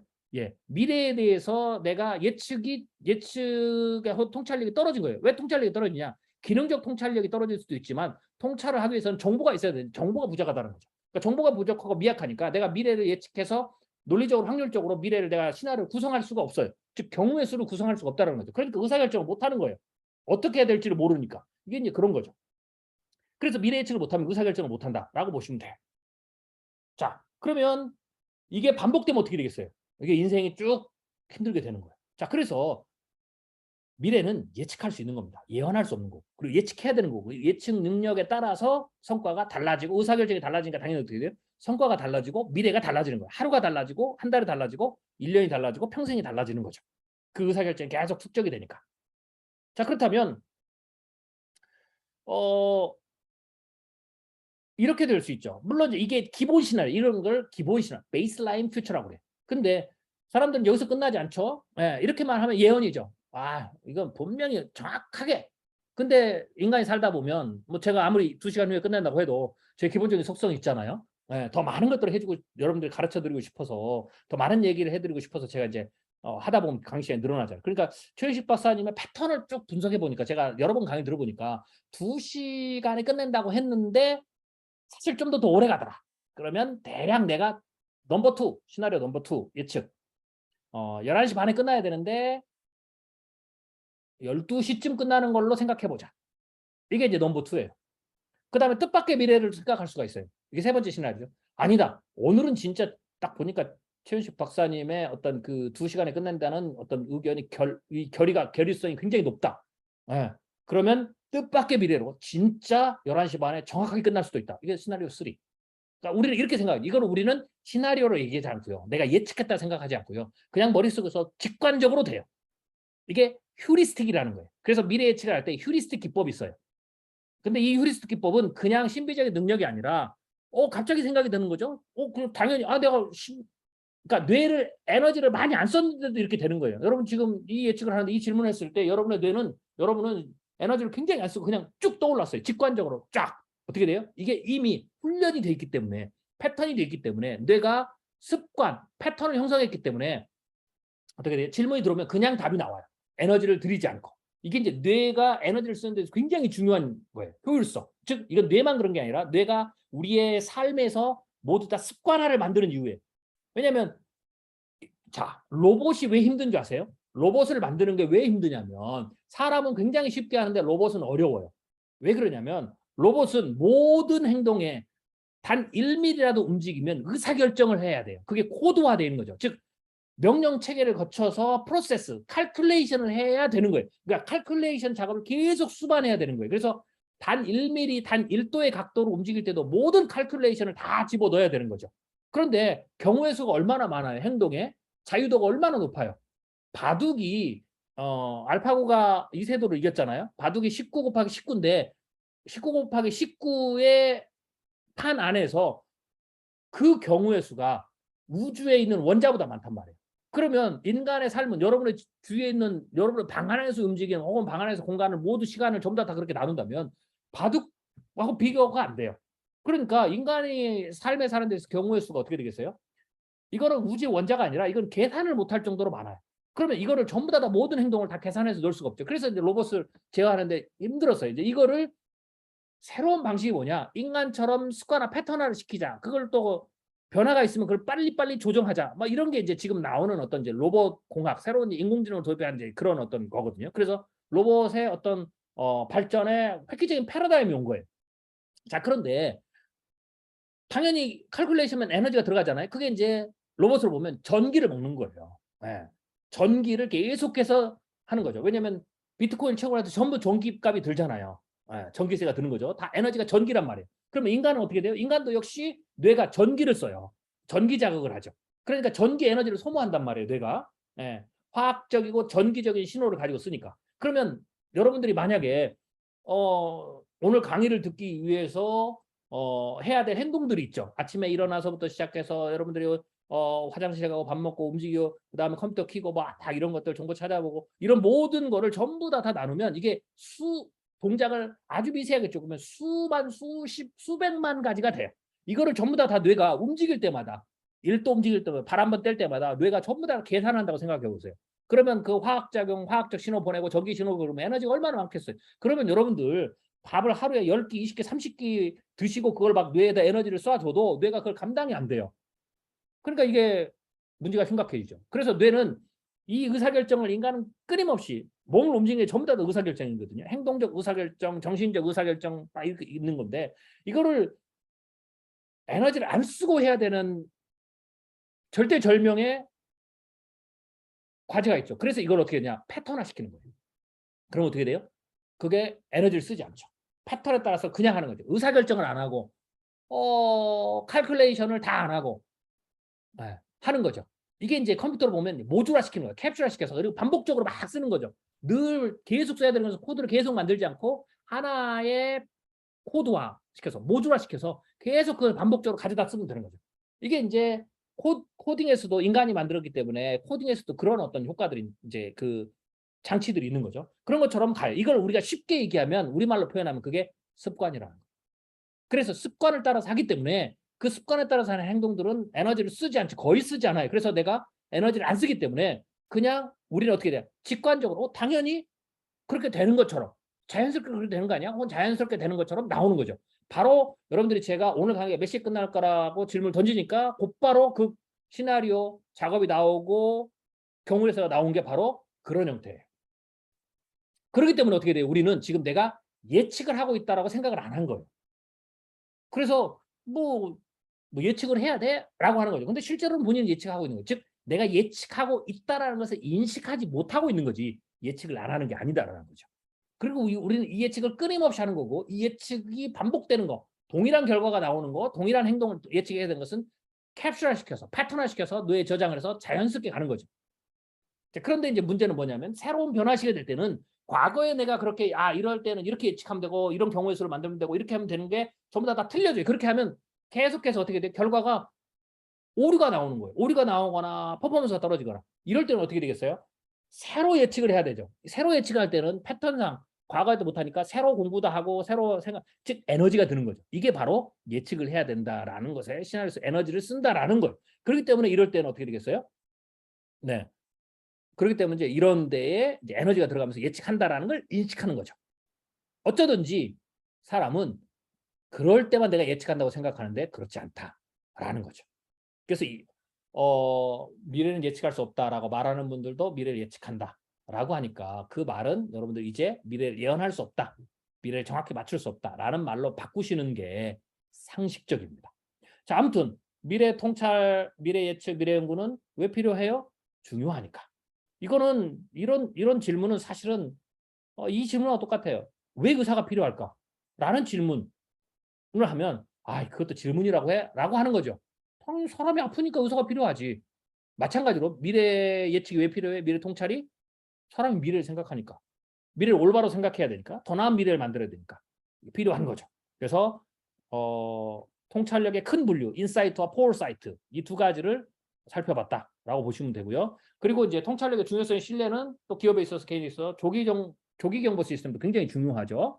변화 감지에서 실현까지 순서인데 미래 예측에서 얻어낼 수 있는 거, 통찰력에서 얻어낼 수 있는 게 신호인데 이 신호는 시장보다 빨리 움직일 수 있는 힘이에요. 신호를 누가 빨리 포착하느냐. 이거는 기업 경영에서도 중요하고 투자에서도 굉장히 중요하죠. 이게 다 통찰력의 중요성의 신뢰다라고 보시면 돼요. 예를 들면 지금 연준이 기준금리를 쫙 올리고 있는데 이 기준금리를 올려서 어디까지 올릴 것이냐. 제가 이제 시나리오를 발표하죠. 어디까지 올릴 것이냐. 통찰력은 주로 신호 뭐 이런 것에 이제 포커스가 맞춰져 있어요. 네. 여러분들이 요새는 정보가 많아서 인터넷 찾아보고 신문 찾아보면 뭐 어제 지금 나스닥이 많이 내렸는데 주가가 내리고 뭐 이랬는데 이게 왜 그런지 정보가 쫙 나와요. 네. 보고서도 많고. 그럼 왜 최윤식 박사의 보고서를 그러면 읽어야 되냐? 최윤식 박사는 그 정보 중에서 포커스가 이제 뭔지 아시겠어요? 통찰력 관련돼 있어요. 신호, 그리고 정확한 해석, 그리고 팩트, 실체, 그리고 거기에 대한 현재의 위치, 이제 뒤에 나올 거예요. 네. 변화의 위치, 이런 것에 관심을 갖는 거예요. 왜냐하면 실제로는 그걸 다 읽고 사람들이 그걸 찾아내야 의사결정을 하거든요. 근데 여러분들이 보는 인터넷에서 보는 모든 정보들은 대부분의 정보들은 신문 기사들은 거기에 포커스가 있지 않고요. 그냥 상황을 설명해요. 상황이 이렇다더라. 그러면 상황을 잘 설명하는 기사는 굉장히 좋은 거예요. 근데 그런 기사는 또 실제로 또 많지도 않아요. 대부분의 기사는 자기 마음대로 해석을 해요. 비전문가적 해석이 되고 또 심지어는 자기의 어떤 불순한 목적에 따라서 페이크 뉴스도 만들어요. 그러니까 이거를 신문만 계속 보고 있으면 언젠가는 자기가 이것을 걸러낼 수 있는, 필터링할 수 있는 능력이 생기지만 그건 너무 늦는다라는 거죠. 너무 늦는다라는 거죠. 네. 예를 들면 내가 축구를 해요. 축구 실력을 늘리는 방법이 두 가지가 있어요. 하나는 그냥 주구장창 가서 친구들하고 모여서 동네 축구를 계속 하는 거예요. 그러면 늘어요. 언젠가는. 네, 10년, 20년 하면 꽤 높은 수준으로 늘어요. 그렇지만 더 빠른 방법이 있죠. 어떻게 돼요? 아카데미 들어가는 거죠. 그래서 기초부터 딱 훈련을 하면 10년, 20년 해서 얻을 거를 단 1년 혹은 6개월 혹은 심지어는 2, 3개월 안에도 얻을 수도 있는 거죠. 이게 훈련의 중요성이에요. 훈련의 중요성이죠. 즉 통찰력도 마찬가지라는 거죠. 그냥 쭉 신문 보고 있으면 언젠가는 10년, 20년 보면 신호가 뭔지, 실체가 뭔지, 그 다음에 정확한 어떤 그 위치, 운동 뭐 이런 게 뭔지를 알 수 있지만 결국 어떻게 돼요? 가장 빠른 것은 자기가 훈련하는 거죠. 그리고 또 다른 것은 그렇게 본 측면에 어떤 보고서들을 보는 거죠. 그래서 제가 발간하는 보고서는 그런 보고서다라고 여러분들이 생각하시면 돼요. 네. 자, 지금까지 통찰력에 대해서 제가 설명을 드렸고 통찰력의 중요성, 뭐 신뢰, 뭐 이런 것에 대해서 설명을 드렸습니다. 물론 이제 책을 보면 이 통찰력으로 가지고 보면 제가 이제 책에서도 이렇게 했는데 기업도 이렇게 분류할 수 있어요. 세상이 변하기 전에 변화한 기업, 세상 변화 통찰에 실패한 기업, 실패했지만 통찰로 다시 살아난 기업. 그러니까 기업을 나누는 방법이 여러 가지가 또 있어요. 기업의 형태를 이렇게도 통찰력에 의해서 나눌 수도 있다라고 보는 거죠. 물론 여기에 대해 설명을 쭉 하나씩 하면 뭐 좋겠지만 지금 뭐 시간이 없으니까 나중에 좀 디테일하게 들어가서 제가 이제 그때 맞춰가지고 또 설명을 해드리도록 하겠습니다. 자, 칼이 무디면 다치듯이 통찰력이 무디면 많은 사람을 다치게 해요. 리더가. 통찰력을 갈고 닦아서 날카롭게 해야 사람을 이롭게 하죠. 그래서 통찰력도 어떻게 돼요? 갈고 닦아서 써야 된다라는 거죠. 통찰력을 갈고 닦아서 써야 된다라는 말은 다시 돌아와서 더 중요한 것, 통찰력은 훈련될 수 있다라는 거죠. 미국의 현대무용의 대가가 있어요. 트와일라 타프라는 분인데 이분이 예술이잖아요. 예술은 어떻게 보면 추상화 혹은 통찰 뭐 이런 데서 훨씬 더 고도화된 부분이죠. 그 영역에서도 이분이 뭐라고 그랬냐면 거기에서 이제 창조성이라고 표현하는데 창조성 자체도 예술적 최고 수준의 예술적 창조성. 뭐 우리가 완전히 뭐 영감에 의지하는 것처럼 혹은 천재들만 하는 것처럼 더 이제 오해가 더 깊은 쪽이죠. 그쪽에서도 그쪽임에도 불구하고 그쪽의 최고의 대가가 뭐라고 하냐면 우리 쪽에서 남들이 그렇게 보는 우리 쪽에서의 그 영역에서의 이 창조성도 내가 경험해 보니까 규칙과 습관의 산물이라는 거죠. 그래서 여러분 오해를 깨셔야 됩니다. 최고의 예를 들면 예술 작품이 영감이지만 영감은 1%에 불과하고 99%는 노력이에요. 노력은 규칙과 습관의 산물이라는 거죠.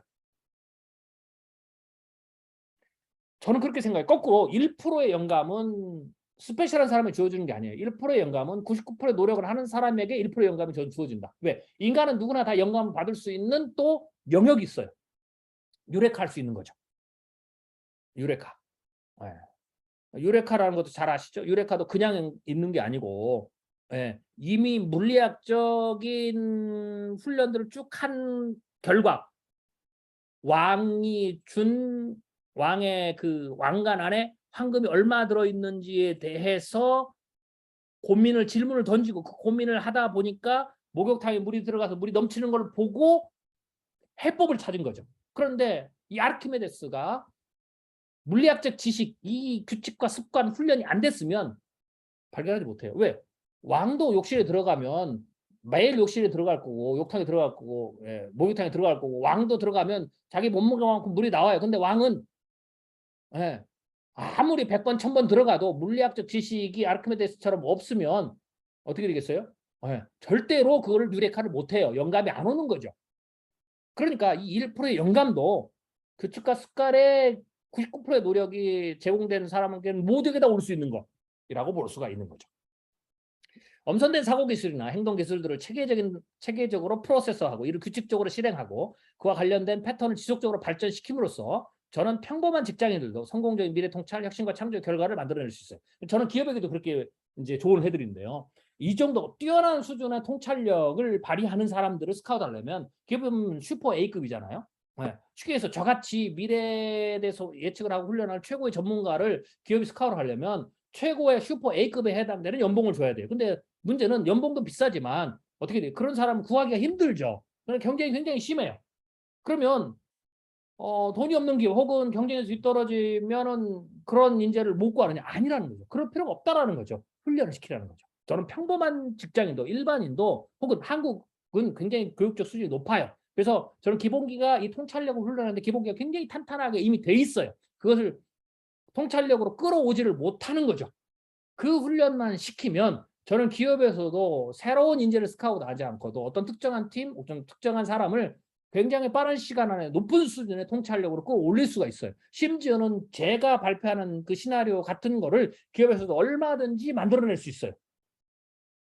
그러니까 훈련으로 가능하다라는 거죠. 즉 사람을 스카우트하는 것도 중요하지만 그런 사람을 찾는 것도 힘들고 비싸기 때문에 차라리 훈련시키는 게 낫다. 그 훈련을 시키면 한 사람이 아니라 직원들 전체를 통찰력 있는 사람으로 훈련시킬 수 있고, 그러면 기업 전체의 통찰력이 높아지고, 기업 전체의 통찰력이 높아지면 기업 전체가 세상을 꿰뚫어보고 시장을 판단하고 의사를 내리는 그 결정력이 굉장히 높아지는 거고, 그렇게 되면 어떻게 되겠어요? 당연히 성과도 폭발적으로 올라가는 거예요. 그래서 기술의 개발에 기술 개발은 기업들이 잘하잖아요. 우리가 살아남으려면 기술에 막 매진해야 된다. 기술 개발을 그래서 아예 예를 들면 우리의 매출의 얼마를 순이익이 얼마를 계속 기술 개발에 투자하는 회사들이 있어요. 이런 회사들은 승리하죠. 계속 이해하잖아요. 근데 저는 그것만큼 기술이 텐저블한 물건을 만드는 거라면 이 통찰력에 대한 훈련은 인재 개발이에요. 그래서 끊임없이 매출의 순이익의 일부를 계속해서 투자하는 게 저는 필요하다라고 하는 거죠. 그러면 어떻게 되겠어요? 기업 전체의 퍼포먼스가 높아진다라고 저는 볼 수 있다라고 생각이 되는 겁니다. 자, 그래서 통찰은 마법이 아니라 기술이다. 꼭 기억하시고요.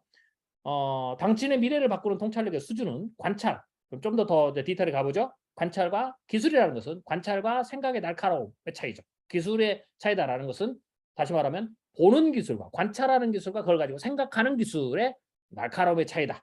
자, 보셔야 돼요. 통찰력은 훈련될 수 있어요.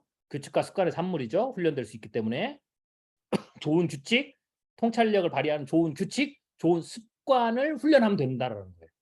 네. 규칙과 습관의 훈련이기 때문에 어떻게 돼요? 몸에 배이게 그걸 어떻게 만들고 어떻게 구성하는지를 배우고 끊임없이 자기가 반복적으로 수행하면 규칙이 되고 규칙을 배우고 반복적으로 수행하면 습관이 돼서 자연적으로 가서 의사결정력이 자연적으로 높아지는 그런 관계죠. 통찰력이 자연적으로 즉각적으로 직관적으로 나오는 것처럼 보이는 거죠. 그래서 바로 그런 거고, 그거는 규칙이기 때문에 기술이다. 마법이 아니고. 그러면 그 기술은 도대체 다시 하이로 나누면 뭐냐? 관찰의 기술과 생각의 기술을 훈련시킨다라는 거죠. 그래서 통찰력의 훈련은 기업에서 통찰력 훈련시킨다는 것은 관찰력을 훈련시키는 거, 그리고 생각을 훈련시키는 거. 이렇게 보시면 돼요. 생각에. 자, 그럼 이걸 조금 더 들어가면 관찰과 생각을 더 쪼개보죠. 통찰력을 우리가 훈련한다라는 것은, 여러분들 앞으로 저와 함께 통찰력을 훈련한다라는 것은, 통찰력에 대한 규칙을 익힌다라는 것은 셀프 훈련이 될 수 있도록 기초를 마련한다는 것은 바로 이 두 가지를 한다는 거예요. 관찰의 규칙, 생각의 규칙을 얻는다라는 거죠. 그럼 관찰의 관찰은 사실, 객관, 신호 이것을 관찰하는 거고요.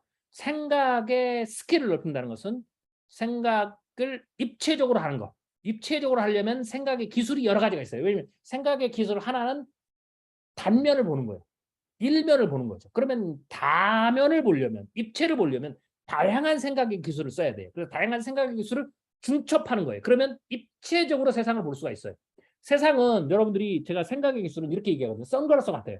내가 노란색 선글라스 끼면 세상을 노란색으로 보고 파란색을 끼면 파란색으로 보여요. 좀 더 정확히 얘기하면 여러분이 선글라스 끼지 않고 생물학적 눈, 인간의 눈을 가지고 보면 지금 여러분 창밖을 보면 창밖을 보세요. 창밖을 보는 대로 보이는 거죠. 그런데 여기에 여러분이 저녁이 되면 어떻게 돼요? 어둠이 깔리니까 저녁은 저녁대로 보는 거예요. 이게 가시광선에 의해서 보는 거죠. 그런데 만약에 여러분들이 저녁에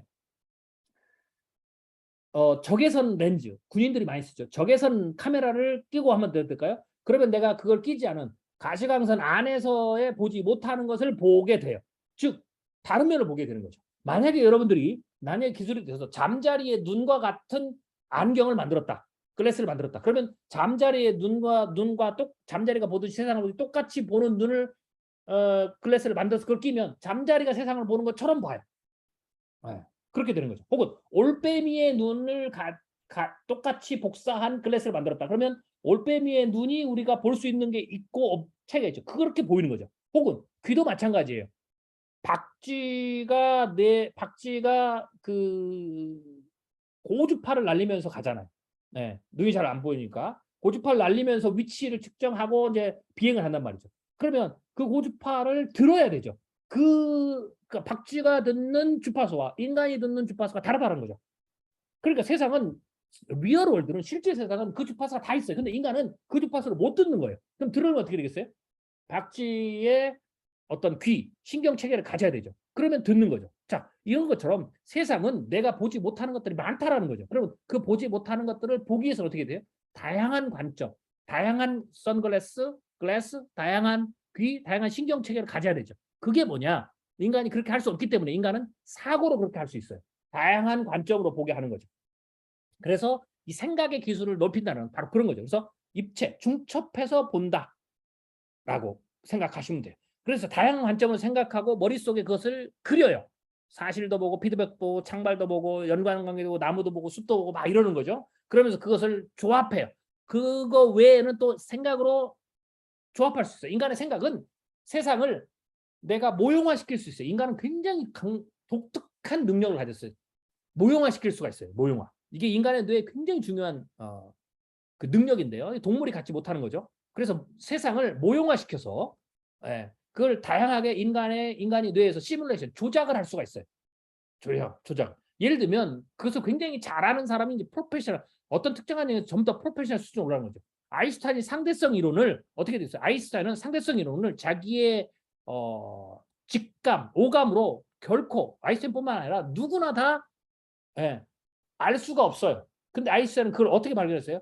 머릿속에서 시뮬레이션을 통해서 내가 만지지도 보지도 듣기도 못하는 것, 눈에 보이지도 않는 것들, 체감할 수 없는 것을 시뮬레이션을 통해서 머릿속에서 그려서 그 모형화시켜서 발견한 거죠. 근데 그게 없는 걸 있는 걸 발견한 거죠. 즉 눈에 보이지 않는 것도 생각의 기술을 통해서 발견할 수 있다는 거죠. 당연히 그래서 어때요? 통찰력이 높은 거죠. 과학적 대가들은 그런 거예요. 자, 그러면 골프 선수, 우리나라 뭐 여자 프로골프 중에 역사적인 어떤 골프 선수가 있죠. 명예의 전당에 최연소 들어가고 막 이러는 박세리 선수, 혹은 남자 최경주 선수, 이런 선수 어떻게 돼요? 이런 선수들은요, 이 프로골프 선수들은 뭐 타이거 우즈나 이런 사람들은, 여러분 골프 치십니까? 딱 필드 나가면 내가 머릿속에서 이미 몸과 다르게 내가 어떤 뭐 1번 코스에 들어가서 친다 그러면 그 지역이 머릿속에 다 들어와 있고요. 내가 몸 동작에서 몸을 어떻게 움직이고 근육을 미세하게 어떻게 움직이고 샷은 어떻게 돌아가고 스윙의 궤도는 어떻게 되고 볼은 어떻게 맞고 볼은 어떻게 맞아서 어떤 궤적을 그리고 어디쯤 떨어지고, 이게 머릿속에 전부 다 시뮬레이션이 돼요. 프로야구 선수도 마찬가지고요. 그러니까 이 부분들이 즉 모형화라는 거죠. 그리고 이것을 자기가 어떻게 돼요? 시뮬레이션 하면서 이걸 조절할 수가 있어요. 이게 이 자체가 또 훈련이에요. 그러면 머릿속에 시뮬레이션 하면 몸이 그걸 다 또 익혀요. 이게 고도의 수준이에요. 머릿속에서. 이게 바로 생각의 기술들이죠. 이러면서 어떻게 돼요? 통찰력이 높아지는 거예요. 여기서 이렇게 쳐야 되고 깨닫는 거죠. 통찰력은 제가 뭐라고 발견하고 깨닫고 간파하고 막 하는 거죠. 이런 게 되는 거예요. 코스에 대해서 발견하고 간파하고 약점을 간파하고 위기, 기회도 요소도 간파하고 다 그런 거예요. 또 이게 다 통찰력이 발휘되는 거라고 보시면 돼요. 어디에서? 생각의 기술로. 입체적으로, 중첩적으로 보면서. 그리고 그걸 정리를 해요. 그리고 그걸 반복하고 걸어가죠. 의사결정을 내리고 그래서 계속 최적화하면서 가죠. 이런 부분들이 생각이에요. 즉 통찰은 훈련될 수 있고 생각의 기술이고, 생각의 기술은 관찰의 기술과 생각의 기술이고, 관찰은 사실을 객관 신호를 따라가고, 생각은 입체로 보고 정리하고 뭐 이런 것들이죠. 계속 제가 쪼개는 거예요. 파편화시키는 겁니다. 그럼 이걸 파편화시켜야 각각 하나하나가 어떻게 돼요? 제가 파편화시키는 이게 훈련의 대상이라는 거죠. 이게 여러분들이 저와 함께 몇 개월 동안 계속 이제 반복하면서 공부하고 트레이닝하고 연습해서 올리는 거죠. 즉 이러한 것들을 사실을 파악하고 객관성을 유지하고 신호를 포착하고 신호를 따라가고 상황을 입체적으로 보고 그다음에 그걸 잘 정리하고 그걸 반복하고 그것을 최적화시키는 이 기본적인 훈련, 방법, 과정 이런 것들을 여러분이 익히는 순간 여러분의 통찰력이 몇 배씩 쫙쫙쫙 향상이 됩니다. 그러니까 당연히 어떻게 돼요? 훈련으로 제가 가능하다라는 거죠. 통찰력이 쫙 훈련되면 어떻게 돼요? 의사결정력이 그냥 결과적으로 달라져요. 의사결정력을 어떻게 높일까? 많은 사람들이 고민하거든요. 통찰력 훈련이 의사결정을 높이는 핵심 키워드예요. 그러면 만약에 기업에서 우리 리더들에게 혹은 우리 직원들한테 의사결정력을 높이는 그런 교육을 시키고 싶다. 그럼 어떻게 돼요? 통찰력 훈련을 시키는 거예요. 그럼 통찰력 훈련 도대체 뭐냐? 바로 이런 게 통찰력 훈련이라는 거죠. 내가 아까도 말했죠. 투자 수익을 높이고 싶다? 그럼 의사결정을 높이면 되죠. 의사결정력을. 쉽게 해서 성공하세요. 투자적 성공력을 높일 수 있는 의사결정을 하면 되죠. 그럼 그걸 높이면 어떻게 돼요? 통찰력을 높이는 거죠. 통찰력을 높이는 것은 뭐예요? 바로 지금 관찰과 생각, 관찰과 생각의 사실, 객관 신호, 입체 정리 이런 것들에 대한 나의 프로세스, 습관을 좋은 규칙과 습관을 양성하는 거죠. 그러면 어떻게 돼요? 머릿속에서 자동적으로 돼요. 그래서 딱 하나의 현상을 보고 현상이 딱 들어오고 정보가 딱 들어오면 그 다음에 이게 자동적으로 들어가서 아까 제가 예를 드린 것처럼 오늘 강의가 최현식 박사 오늘 강의가 몇 시에 끝날 것 같습니까? 라고 했을 때 여러분들이 에너지를 거의 들이지 않고 그냥 직관적으로 순간적으로 유력하는 것처럼 쫙 가능성이 쭉 1, 2, 3번 쫙 나온 것처럼 이렇게 쫙 나온다라는 거죠. 그래서 우리는 그 면만 보니까 오 이게 갑자기 하늘에서 뚝 떨어지는 그래서 통찰력은 외부에서 그러니까 내 안에 있는 네 개가 아니라 외계에서 외계는 뭐 외계를 얘기하는 게 아니에요. 내의 생각 밖에서 갑자기 훅 들어오는 거 영감처럼 훅 들어오는 거 막 번개가 치듯이 훅 들어오는 거 이렇게 생각하는데 절대 그렇지 않다라는 거죠. 이게 굉장히 습관화되고 규칙이 습관화돼서 이게 즉각적으로 발현이 되기 때문에 뇌가 에너지를 쓰지 않기 때문에 우리는 이게 직관적으로 뇌가 에너지를 덜 쓰니까 직관적으로 떠오르는 것처럼 직관적으로 떠오르니까 마치 내 생각 속에서 안 오고 갑자기 외부에서 들어온 것처럼 느끼는 거죠. 실제로는 이런 과정을 거쳐서 돌아간다는 거죠. 그래서 몇 가지 현상을 보면 투자적인 직관이 확 뛰어와서 의사결정을 어떻게 해야 될지 혹은 순간 판단력을 어떻게 해야 될지 이런 것에 대한 의사결정이 빠르게 되고 의사결정이 빨라야 어떻게 되겠어요? 쉽게 해서 매매 타이밍도 빨라지고 적절화되고 그걸 놓치지 않죠. 경영 타이밍도 마찬가지라는 거죠. 의사결정의 타이밍이. 그래서 이런 것들을 규칙을 정확한 관찰과 생각의 정확한 규칙 관찰과 생각에서 사실, 객관, 신호, 입체, 정리 뭐 이런 것들에 대한 정확한 규칙들 정확하고 좋은 규칙들을 찾아서 흡수하고 배우고 훈련하고 이것을 계속해서 반복해서 습관화시키면 된다라는 거죠. 이러면 통찰력이 경영 통찰력이든 혹은 이건 학습의 통찰력도 연결이 돼요. 공부 잘하는 방법도 여기 들어가는 거죠. 그리고 예를 들면 금융, 경제, 투자의 통찰력도 결과론적으로 높아지는 그냥 열매처럼 오는 겁니다. 그래서 그런 부분이 통찰력의 굉장히 중요한 어떤 부분들이다, 개념들이다라고 가지고 계시면 될 것 같아요. 자, 그러면 통찰력이 발휘되는 공통 수단들이 있죠. 공통 수단들을 제가 나눠봤어요. 수단을. 이것도 굉장히 중요한 부분이에요. 자, 그럼 두 가지인데요. 통찰력이 발휘되는 공통 수단은 두 가지입니다. 하나는 지금까지 쭉 설명했죠. 이게 생물학적 사고예요. thinking skill. 뇌를 작동시키는 거죠. 뇌를 작동시키는 거죠. 뇌를 일을 시키는 거예요. 뇌를 훈련시키는 거예요. 뇌를 훈련시켜요. 그래서 우리가 생각은 우리가 보면 막 철학적으로 보면 우리가 잘 보이지 않잖아요. 그래서 생각은 굉장히 관념적으로 막 되는 것 같아요. 뭐 실체가 없는 것처럼 마치 신비적인 거죠. 근데 이 생각이 막 돌아가면 이게 뇌가 작동을 하는 거거든요. 결국은 화학적인 작동, 전기적인 신호의 작동이 되면서 하는 건데 또 하나는 거꾸로 보면 생각의 훈련을 막 시키면 어떻게 돼요? 뇌가 훈련이 돼요. 뇌 근육을 발달시킬 수가 있어요. 그럼 또다시 그 생각의 능력을 강화시키는 거죠.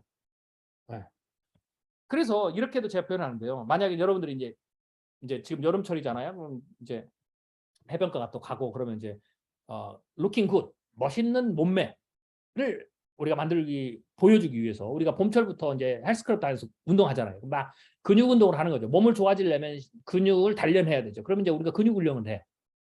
그러면 근데 뇌는 어떻게 훈련시켜요? 뇌 근육은 바로 이 사고의 기술을 가지고 훈련을 시키는 거죠. 그래서 이 생물학적 사고가 바로 통찰력 발휘에 굉장히 중요한 거예요. 자, 그렇게 되는 거고요. 다른 하나는 이제 물리적 기술이 있어요. 그러니까 생물학적 사고가 있고 물리적 기술이 있어요. 생물학적 사고는 인간의 뇌에서 작동하는 순수한 생각을 제가 가르친다고 말씀드렸죠. 생물학적 사고는 그래서 수학을 포함한 넓은 의미의 철학적으로 객관화돼 있어요. 이 사고 훈련들은 전부 다 수학을 포함한 넓은 의미의 철학적으로 객관화되는 거예요. 그러니까 사고의 기술은 이 철학의 기술이에요. 그러니까 철학자들은 생각의 기술들을 개발하게 되고 생각의 기술을 통해서 세상을 통찰하고 통찰한 것을 설명한 게 철학자예요. 그러니까 지금 제가 너무 안타까운 게 생각의 기술을 훈련시키는 데 있어서 그 생각의 기술이 방법론과 그 생각의 기술 방법론을 가지고 세계를 통찰했던 결과물을 보여주는 게 사실 철학이에요. 근데 이 철학 교육이 점점점 없어지고 철학을 왜 배워야 되느냐? 나중에 성공하고 나서 인문학적 지식을 좀 교양을 높이기 위해서 철학적 공부를 해야 된다라는 수준으로 격화가 됐어요. 절대 아니라는 거죠. 오히려 이런 측면에서 보면 그러면 어떻게 되겠어요? 많은 분들이 그래요. 생각의 기술을 훈련시켜야 되는데 미래 인재. 그럼 우리가 교과 과정을 커리큘럼 어떻게 해야 됩니까? 뭐 예를 들면 질문의 방법, 질문의 기술, 혹은 뭐 비판적 사고 이걸 교과 과목으로 해야 됩니까? 물론 그렇게도 할 수가 있어요. 이건 메소드죠. 생각의 기술의 메소드 클래스를 그렇게 만들 수가 있어요. 근데 생각의 기술 우리가 통찰로 훈련시킨다 혹은 생각의 기술을 훈련시킨다라고 했을 때 이게 이제 미래 교육의 커리큘럼이잖아요. 그러면 뭐가 들어가야 돼요? 네, 철학이 그래서 들어가야 돼요. 그럼 커리큘럼이 바뀐다는 것은 뭐냐? 그러면 막 생각의 기술이 막 이렇게 되니까 미래에는 지금 우리가 배웠던 커리큘럼 다 없어지고 아니에요. 커리큘럼이 이게 중요도가 달라져요. 중요도가. 네. 그리고 학습하는 방식, 또 가르치는 방식, 또 이 프로젝트가 방식이 바뀌는 거죠. 과거에는 컨테인, 외우는 게 중요했어요. 그래서 역사든 뭐든 다 외워야 돼요. 네. 개념을 막 외우죠. 앞으로는 그게 인공지능 다 대체된 거 외울 필요가 전혀 없는 거죠. 이제는 숙련도가 중요해요. 그런 방식대로 생각하는 방식이 중요하죠. 그래서 어떻게 돼요? 네. 첫 번째가 철학이 중요해진다라는 거죠. 철학은 생각의 기술의 결정판들이 거기다 있어요. 생각의 기술을 만든 게 철학이에요. 네. 경험론 철학이 뭐예요? 그게 귀납법적으로 생각하는 방식, 그리고 그 방식에 의해서 세상에서의 어떤 그 실체, 변화를 꿰뚫어 본 것, 통찰한 결과물들, 이걸 합쳐놓은 게 우리에게는 철학에서 경험론이에요. 와. 소크라테스, 인과론, 아리스토텔레스, 경험론, 플라톤의 철학, 다 이런 거죠. 기하학, 천문학, 이런 거죠. 이런 것들이 다 이 사고의 방식, 세상을 보는 방식. 그래서 철학을 배우면 사고의 기술을 배우고 그 사고의 기술로 세상을 어떻게, 왜냐하면 예제들이 있으니까 사고 기술로 세상을 어떻게 통찰하냐, 무엇을 통찰하냐를 한순간에 다 배우는 게 철학이에요. 당연히 그래서 어떻게 돼요? 미래 커리큘럼에서 미래 통찰력을 하고 미래 인재 조건에서 커리큘럼이 바뀌면 철학이 굉장히 중요한 요소에 올라온다. 그런데 그 철학이 너무나 방대하니까 그것을 철학을 쪼갰죠. 그 대표적인 게 수학이에요. 네. 철학 중에서 가장 명료한 것, 가장 명확한 답, 숫자를 기반으로 해서 철학적 사고를 할 수 있게 하는 것이 수학이라는 거죠. 그래서 박사님 우리는 지금 수학 배우고 있지 않나요? 그게 다른 거예요. 지금까지는 수학의 기계, 문제를 푸는 공식을 외우고 하는 게 더 중요했어요. 그래서 공식을 막 외우고 막 이래서 그 공식대로 마치 컴퓨터처럼 계산을 해서 결과물을 내야 돼요. 그러면 계산을 하려면 컴퓨터는 어떻게 돼요? 그 안에 수식을 많이 넣어야 되잖아요. 컨테인 해야 되잖아요. 그러면 그 컨테인이 많을수록 여러 가지 결과물들을 빠르게 낼 수 있죠. 사람도 그렇게 했다는 거죠. 그게 지금 한국의 수학 교육이에요. 머릿속에 공식을 쫙 코딩, 프로그램을 다 해놓은 거예요. 그리고는 그거 어떻게 돼요? 그게 오류 없이 얼마나 더 빠르게 출력하느냐. 그러면 이제 코딩과 가르는 문제예요. 이거를 반복적으로 쓸 거냐. 이거를 계속 코드를 반복해서 기록할 거냐. 아니면 이거를 하나의 캡슐화 시켜가지고 속도를 낼 거냐. 즉 코드의 효율성이죠. 그러니까 지금의 수학 교육은 얼마만은 많은 코드를 머릿속에 우리 아이들의 수학 코드를 입력시키느냐. 그리고 그것을 얼마만큼 빠르게 문제를 풀어야 되니까 그 코드의 효율성을 높이느냐. 이게 지금 수학 교육이었어요. 그게 바로 우리가 여기서 공식을 외우고 수학 푸는 문제를 풀어서 하는 이런 걸 하는 거. 이게 지금 수학 교육이고 이게 이슈에 만들어지잖아요. 이게 어떻게 돼요? 이제는 컴퓨터로 대체되는 거예요. 인공지능으로 대체돼요. 인공지능이 그걸 다 해요.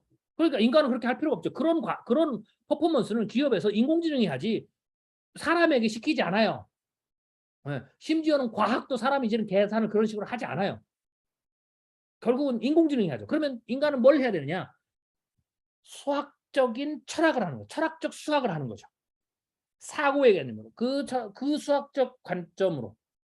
통계학적 관점으로. 통계학이라는 수학적 개념과 관점을 가지고 세상을 바라보고 그래서 그 안에서 숨어있는 것을 찾아내고 그걸 철학화시켜 추정화시키고 그래서 다른 영역으로 넘어갈 수 있도록 사고로 확장할 수 있도록 세상을 보는 관점을 높일 수 있도록 의사결정을 높일 수 있도록 하는 이 철학적인 관점에서의 수학을 배워야 되는 거죠. 그 수학적 사고를 배우는 거죠. 그리고 과학적 사고를 배우는 거죠. 이게 바뀌는 거죠. 그러면 대체적으로 많이 없어지는 게 뭘까요? 컨테이너 하는 게 없어져요. 그럼 역사도 어떻게 돼요? 역사를 막 우리 역사 시험 보려면 어떻게 돼요? 제가 이제 대학 다닐 때 저는 역사를 굉장히 좋아했어요. 세계사 뭐 이런 거. 그래서 그때는 제가 이제 역사 시험 20문항 나왔거든요. 20점 만점에 20점 만점을 막 맞고 그랬어요. 우리가 이제 그때 암기 과목이라고 했죠. 그래서 저는 암기 과목에 이제 사활을 걸어가지고 입시를 봤던 기억이 있습니다. 거의 30년이 훨씬 훌쩍 넘는 그때네요. 저는 학력고사 대니까요. 아무튼 그럼 외웠단 말이에요. 줄줄이. 그러면 막 연도부터 다 외워야 돼요. 고대사부터 시작해 막 다 외워야 되죠. 한국사부터 세계사까지. 그리고 얼마나 잘했느냐에 따라서 그걸 얼마나 빨리 끄집어내느냐. 제한된 시간 안에 50분 안에 끄집어내서 정답을 맞추느냐가 이제 점수죠. 그래서 외우고 코드하고 코드를 빨리 구글 검색처럼 빨리 끄집어내서 제한 시간 안에 푸는 거. 마치 제한 시간 안에 누가 빨리 검색을 해서 정답을 찾느냐고 똑같은 그런 게임을 했던 거죠. 근데 이제는 이거는 인공지능이 다 한다는 거죠. 인공지능이 질문만 하면 그냥 곧바로 거의 빛의 속도로 답을 꺼내요. 그러니까 이거는 우리가 컨테이너 할 필요도 없고 외울 필요도 없고 그걸 빨리 찾을 수 있도록 체계화시킬 필요가 전혀 없다라는 거죠. 빨리 찾는 방법이 외우는 방법인 거죠. 네. 태종태 세문단세 예성년주 민서 이렇게 외우는 거죠. 빨리 꺼내기 위해서 순서를 틀리지 않고 이런 방식이 전혀 필요가 없다라는 거죠. 그럼 뭐 해야 돼요? 역사적 사고가 필요하다는 거죠. 역사적 관점을 가지고 이제 역사학자처럼 어떤 관점을 가지고 역사적으로 일어났던 사건을 통해서 인간을 이해하고 세상을 이해하고 변화를 이해하고 거기서 교훈을 얻고 그 교훈을 가지고 현재의 문제를 해결하는데 풀고 이 역사의식을 가지고 현 시대의 문제를 풀고 앞으로 나아가는 이게 이제 역사적인 통찰력을 갖는 거죠. 그러니까 전반적으로 이 통찰이 우리가 사고의 기술이 하지만 전반적으로 이 능력으로 변화된다라는 거죠. 그러니까 그런 것들을 외우는 건 없어져요. 또 없어지는 게 뭘까요? 인공지능 나오면 언어를 없어져요. 영어 안 해도 됩니다. 제2 외국어가 되는 거죠. 영어가. 제2 외국어가 돼요. 제2 외국어는 뭐예요? 선택. 시험 보라고 하니까 어쩔 수 없이 언어를 해야 되니까 한번 하고 나서는 시험 보고는 잊어버려도 상관없고 평생 안 해도 되는 거. 제가 제2 외국어로 그때 독일어를 했던 것 같아요. 대학원을 갔더니 대학원에서 졸업시험에 제2 외국어가 있더라고요. 그때도 제가 독일어 했어요. 왜냐면 고등학교 때 독일어 했으니까 쉽잖아요. 그러고는 시험 끝나고 다 잊어버렸고 한마디도 안 써요. 영어는 좀 쓰지만 독일어는 거의 안 써요. 그런 거죠. 왜? 쓸 필요가 없어요. 별로 효용 가치가 없으니까. 그러니까 당연히 거기에 들이는 노력도 혹은 시험 볼 때 점수도 낮죠. 영어에 비해서. 근데 이제 영어가 그렇게 돼요. 왜? 초거대 인공지능 완전히 이제는 동시 통역이 가능한 시대가 되니까. 그럼 교과에서 영어의 비중이 떨어지는 거죠. 지금 절대적이잖아요. 국영수 핵심 과목이 들어가는데 영어가 빠져요. 제2외국어 수준으로 넘어가고 심지어는 더 떨어질 수도 있어요. 아예 입시 과목에서 가장 비중이 낮은 쪽으로 들어갈 수도 있죠. 그러면 뭘 해야 되느냐? 우리가 영어를 배웠던 가장 근본적인 이유는 가장 진짜 이유는 사람들이 망각했던 이유는 뭐냐? 영어를 배움으로써 미국 사람들과 영어를 쓰는 사람들과 교류하면서 그들을 이해하고 그 문화를 이해하고 하기 위해서 교두보로 영어를 쓴 거예요. 근데 이 목적은 사라져버리고 오로지 영어를 배워야 되는 것만 있는 거죠. 영어를 잘하는 것만 있는 거죠. 그것도 심지어는 어떻게 되겠어요? 영어로 문제풀이를 잘하는 것만으로도 완전히 단순해져 버린 거죠. 이게 사라지는 거죠. 그럼 결국은 이게 사라진다고 해서 그게 다 사라진 게 아니라 영어의 문학색에 있는 영어권에 있는 사람들을 이해하는 쪽으로 이제는 과정이 바뀌는 거죠. 그런 것이 바로 이렇게 전부 다 철학적인 측면에서 이제 넓어지는 거 이렇게 보시면 됩니다. 자, 이런 게 이제 생물학적 사고고요. 통찰력 훈련시킨다는 거, 통찰력 커리큘럼 만든다는 거 이렇게 되는 거죠. 그리고 이것은 조금 더 이제 높은 수준이 되는 거예요. 통찰력 훈련에 1단계는 기본적으로 규칙성 빨리 해야 되니까 규칙과 통찰력을 발휘하는 과정과 규칙을 좋은 규칙을 습득하는 거 혹은 사고에 습득하는 그 다음에는 그 다음 두 번째 훈련은 이걸 가지고 철학적 사고를 해서 관점을 이 도구를 활용하게 하는 훈련이 되는 거죠. 이게 통찰력의 두 번째 단계 훈련이고요. 그 다음에 이것을 숙련도 있게 만드는 것들 다양한 데 적용해 보는 것들 적용성을 확대시키는 것들 이게 이제 통찰력의 3단계의 훈련이다라고 보시면 돼요. 물론 이제 우리는 기본적으로 여러분들은 저와 함께 이 1단계 중에서도 기본적인 것만 할 거예요. 네.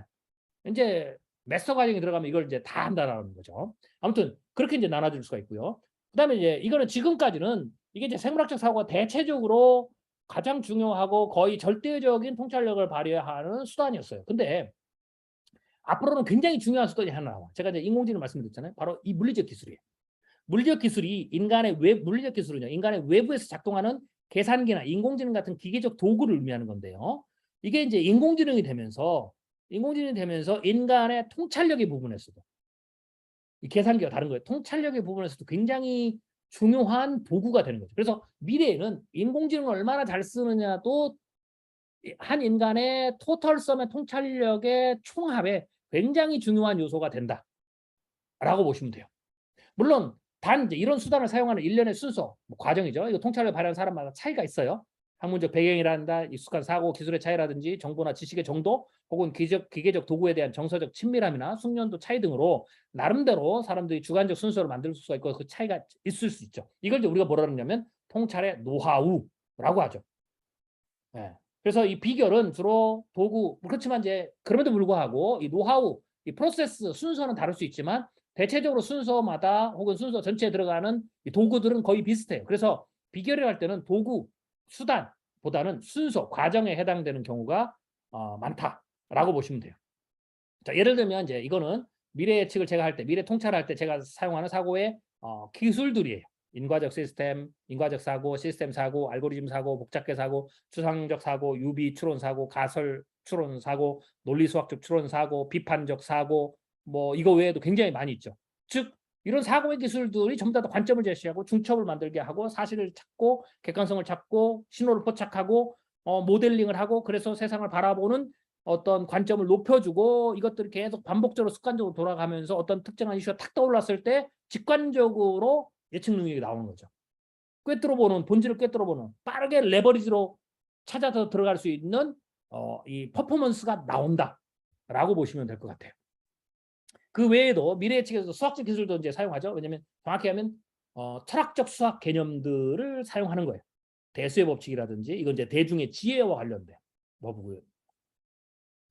뭐 이걸 좀 설명하면 대수의 법칙은 경험적 확률과 수학적 확률과 관계를 나타내는 정리죠. 즉 표본의 관측 대상의 수가 많으면 통계적 추정의 정밀도가 향상된다는 걸 수학적으로 증명한 거죠. 아무튼 이 철학적 수학 개념을 가지고 세상을 바라보고 자료들을 이해하고 그 자료 가운데서 실체, 신호 이런 것들을 뽑아내는 거죠. 네. 그래서 데이터가 막 빅데이터가 현상이라면 빅데이터가 막 여러분 눈앞에 쫙 흘러간다고 생각하고 있어요. 이 현상이 흘러가는 거예요. 그럼 결국은 거기에서 캐치업을 해야 돼요. 실제를 캐치업을 해야 되죠. 이럴 때에 이 숫자들이 막 지나갈 때는 이 철학적 수학의 개념을 가지고 실체를 찾아낸다라고 하는 거예요. 근데 수학적 코드를 막 입력하고 그것을 정답을 빨리 찾아내는 효과성을 하는 그 기계적 수학을 계산기적 수학을 하면 이 능력이 없는 거죠. 그래서 수학의 경시대에 나와서 문제를 푸는 데는 굉장히 뛰어나지만 결국은 그걸 세상으로 이해하지 세상의 어떤 통찰력으로 연관시키는 것이 현저히 떨어지잖아요. 우리나라 학생들이 그래요. 그게 제가 너무 안타까운 거예요. 심지어는 수학만 그런 게 아니고요. 대부분의 과목을 다 그렇게 해요. 다 그래요. 그래서 공부 따로 세상에 대한 통찰력 따로 이렇게 되죠. 안 그런 것 같다고요? 제가 한마디로 설명을 드릴게요. 여러분들 이런 말씀 많이 하시죠. 우리 애들도 그러고요. 학교에서 공부한 거 세상 나가서 이거 써먹지도 않는데 꼭 이렇게 돼요. 써먹지도 않은 걸 학교에서 가르친다. 이게 그런 거예요. 즉 써먹는 것이 통찰력이라면 학교에서 배운 것과 통찰력이 지금 별개가 돼 있다는 거죠. 근데 제가 통찰력을 다 설명했잖아요.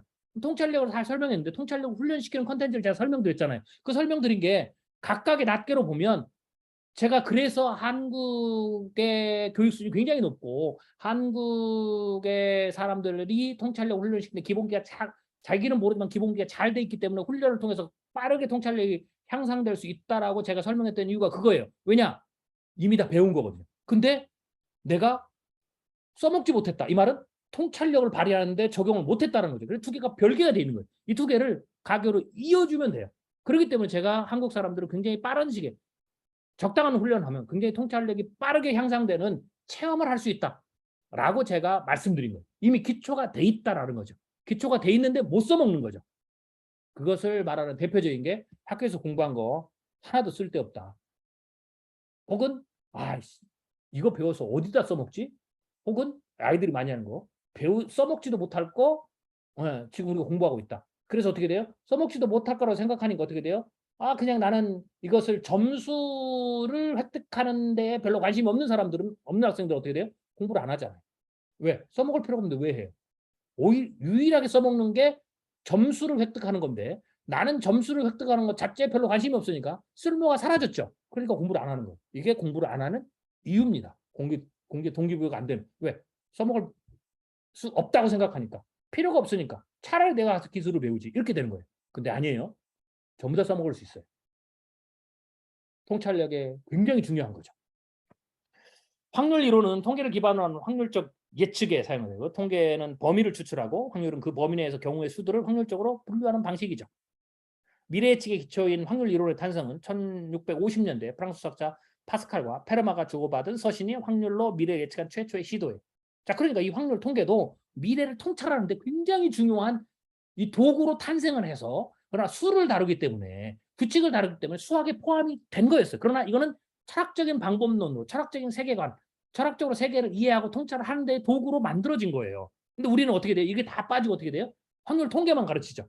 그러니까 이게 기계적으로 그것도, 그리고 점수를 내는데 포커스를 맞추고, 이러니까 배우기는 배웠지만 통찰력으로 발휘를 못하고 있다라고 보시면 되겠습니다. 아무튼 우리가 이거를 제가 해보니까 통찰하는데 전부 다 쓸 수 있다라는 거죠. 그래서 결국 거꾸로 돌아가면 이런 것들을 가지고 통찰력을 단계별로 1단계, 2단계, 3단계가 있죠. 그렇게 훈련을 시킬 수 있는 거예요. 그렇기 때문에 통찰력은 마법이 아니에요. 신비적인 능력이 아니에요. 훈련시킬 수 있어요. 누구나 다. 그리고 한국 사람들은 굉장히 기초가 기본적으로 잘 돼 있기 때문에 이 가교 역할, 두 개를 연결해주고 의미를 부여하고 사용할 수 있는 방법론, 노하우만 익혀주면 굉장히 빠른 속도로 전 직원의 통찰력을 쫙 끌어올릴 수 있다라고 보는 거고요. 그 훈련을 저는 인재들한테 해야 된다.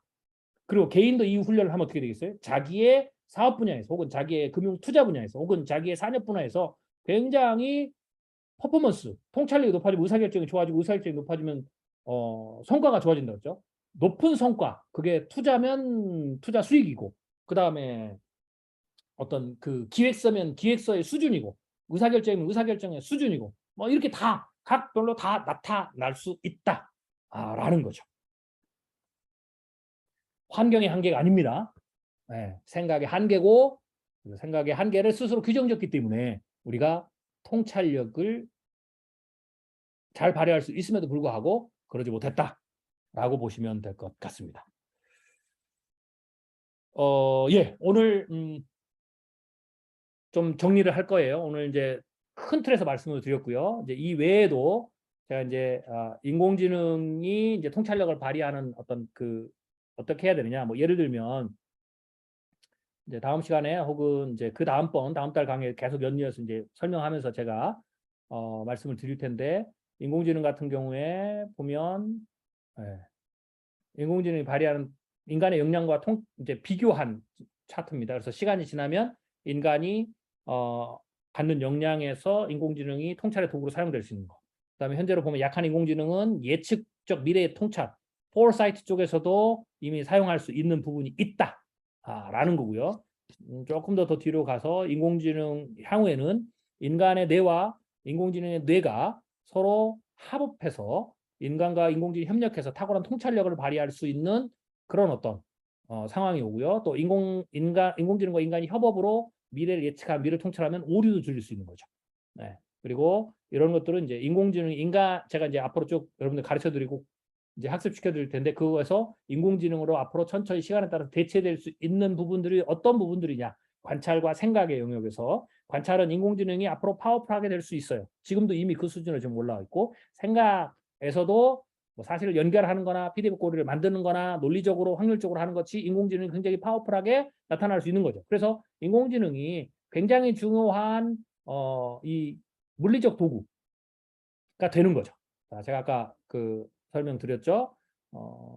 통찰의 도구가 두 가지가 있는데, 하나는 생물학적 도구고 하나는 물리적 도구인데, 생물학적으로는 생물학적 사고를 얘기하고, 물리적 기술은 바로 인공지능 같은 기계적 도구다. 그래서 이 두 가지를, 첫 번째는 기본적으로는 나의 뇌 생물학적 사고의 수준을 훈련을 시켜서 통찰력을 업그레이드지만, 이 도구의 활용도 굉장히 중요하기 때문에 인공지능을 어떻게 잘 활용하느냐도 내 인공지능 자체가 인간의 뇌의 연장이기 때문에, 내 생각의 연장으로 쓸 수 있기 때문에 이 통합적으로 이제는 통찰력을 향상시키는데 인공지능을 사용할 것이다 라고 봐야 돼. 그러면 이거는 기업의 입장에서는 어떻게 돼요? 전 직원의 혹은 핵심 인재의 통찰력을 훈련시키는 그런 어떤 커리큘럼, 교과 과정이 있고, 동시에 기업 자체의 인공지능의 어떤 역량이 두 개가 합쳐지면서 기업 전체의 통찰력의 향상, 기업 전체의 의사결정의 향상과 창조력의 향상, 그리고 그게 바로 성과의 향상을 나타내는, 가늠하는 그런 어떤 요소가 되겠죠. 기업 내부의 인공지능이 없다면, 자체 기술이 없다면 외부에 이제 구글부터 시작해서 애플이라든지 삼성이라든지 뭐 이런 데가 이제 네이버라든지 카카오라든지 이런 인공지능을 이제 서비스를 하겠죠. 그거를 얼마만큼 잘 활용하느냐라는 부분들이 굉장히 중요하죠. 그런 측면에서 통찰력을 향상시키는 데 있어서 인공지능 활용 능력도 굉장히 중요한 커리큘럼으로 들어갈 수 있다라고 보는 거예요. 그래서 기업에서 인공지능을 기업의 어떤 그 핵심 인재 혹은 의사결정자 혹은 기업의 직원들이 인공지능을 활용하는 능력이 단순히 인공지능으로 뭔가를 발견하고 뭔가를 개발하는 것뿐만 아니라 통찰력 전체를 향상시키는 데 있어서 굉장히 중요한 도구입니다. 그래서 이런 부분들도 그 커리큘럼에 들어올 수가 있죠. 만약에 뭐 그렇게 된다면 이게 한 뭐 그 통찰력 향상의 네 번째 스테이지 뭐 이렇게도 이제 우리가 들어갈 수가 있겠죠. 네. 그렇게 여러분들이 생각하시면 될 것 같습니다. 오늘 강의는 이제 제가 이제 뭐 시간이 다 됐으니까 생각보다 일찍 끝났죠. 예, 뜻밖의 미래. 네. 자, 이제 이 정도로 좀 정리를 하고요. 이제 다음 주 토요일 날 이제 이번 달 두 번째 강의를 하는데 다음 주 토요일 날은 조금 더 깊이 들어가서 인공지능의 통찰력 조금 더 살펴보고요. 그리고 그 다음에 이제 실제적으로 통찰의 기술들을 좀 하나씩 좀 들어가면서 구체적으로 우리가 좀 훈련을 해보려고 합니다. 그래서 기술들에 대해서 조금 살펴보고요. 그 이후에도 이제 계속해서 그 기술을 좀 더 심화 과정으로 이렇게 진행해 나갈 거다라고 생각을 하면 될 것 같습니다. 자, 오늘 강의를 정리합니다. 통찰력은 심리적 능력이 아니다. 스페셜한 사람만 가질 수 있는 능력이 아니다. 모두가 다 가질 수 있는 거고 한국의 사람들은 굉장히 기초가 잘 돼 있다. 이거를 훈련을 통해서 사용하는 방법을 훈련을 잘 시키면 굉장히 빠른 속도로 기업 전체 혹은 개인의 통찰력을 업그레이드 시킬 수가 있다라는 거고요. 그래서 통찰은 훈련에 의해서 가능한 거다. 그리고 생물학적 사고와 물리적 도구를 쓰기 때문에 이 두 가지에 대한 훈련이 들어가는 것이다 라고 보시면 될 것 같습니다. 네, 오늘 뭐 꽤 긴 시간이지만 여러분들이 강의를 잘 들으시면 감사드리고요. 다음 주 시간에 조금 더 들어가고 기술 이 통찰을 좀 다루고 다음 주에는 또 우리가 이제 스페셜 강의라고 제가 이제 얘기를 하죠. 인플레이션이 지금 제가 인플레이션 강의를 쭉 한번 했는데 그때 하지 못했던 강의들 지금 인플레이션 이슈 지금의 이슈와 연관해서 지금의 인플레이션의 수준이 있죠. 또 연말까지 이 부분을 조금 더 특화해서 다음 주에 스페셜 강의를 하도록 하겠습니다. 그리고 제가 이제 말씀드린 것처럼 저희는 이제 한 달 단위로 구독 형태로 이 강의는 진행이 됩니다. 그래서 여러분들이 이번 첫 번째 구독을 하셨던 분들이라면 다음 달 또 역시 구독 서비스를 활용해서 이제 다음 달 강의도 좀 신청해 주시고요. 2번. 그래서 전체적으로 제가 한 6개월 혹은 한 8개월 정도, 8, 9개월 정도 해서 기초 부분을 좀 다 마스터하려고 합니다. 그래서 뭐 처음 시작하셨으면 이번 달 것만 듣지 마시고 다음 계속 구독해서 계속해서 끝까지 해서 한번 이번 기회에 사실 이런 교육 과정을 여러분들 어디서 쉽게 접할 수 없거든요. 그래서 훈련 받으셨으면 좋겠고요. 그리고 실제로 또 거꾸로 그 중간중간에 주위에서 이 훈련을 받아야 될 뭐 자녀들도 받을 수가 있고 직장인 동료들도 있고 그렇잖아요. 이런 분들 좀 소개해 주시고 이분들이 중간에 들어와도 언제든지 강의를 따라오실 수 있거든요. 그리고 앞 강의는 저희가 녹화해서 다시 또 뭐 두 번째 달부터 혹은 세 번째 달부터 들어오신 분들은 그 앞 강의를 다시 이제 녹화돼서 저희가 올리니까 그걸 다시 들으시면서 비용을 넣고 들으시면서 또 따라올 수 있으니까 끝나는 과정까지 여러분만 들으지 마시고 주위에 있는 많은 분들한테 소개해 주셔서 많은 분들이 이 강의 좀 듣고 큰 도움을 받으셨으면 좋겠습니다. 네, 감사합니다. 수고하셨고요. 다음 주에 뵙도록 하겠습니다. 감사합니다.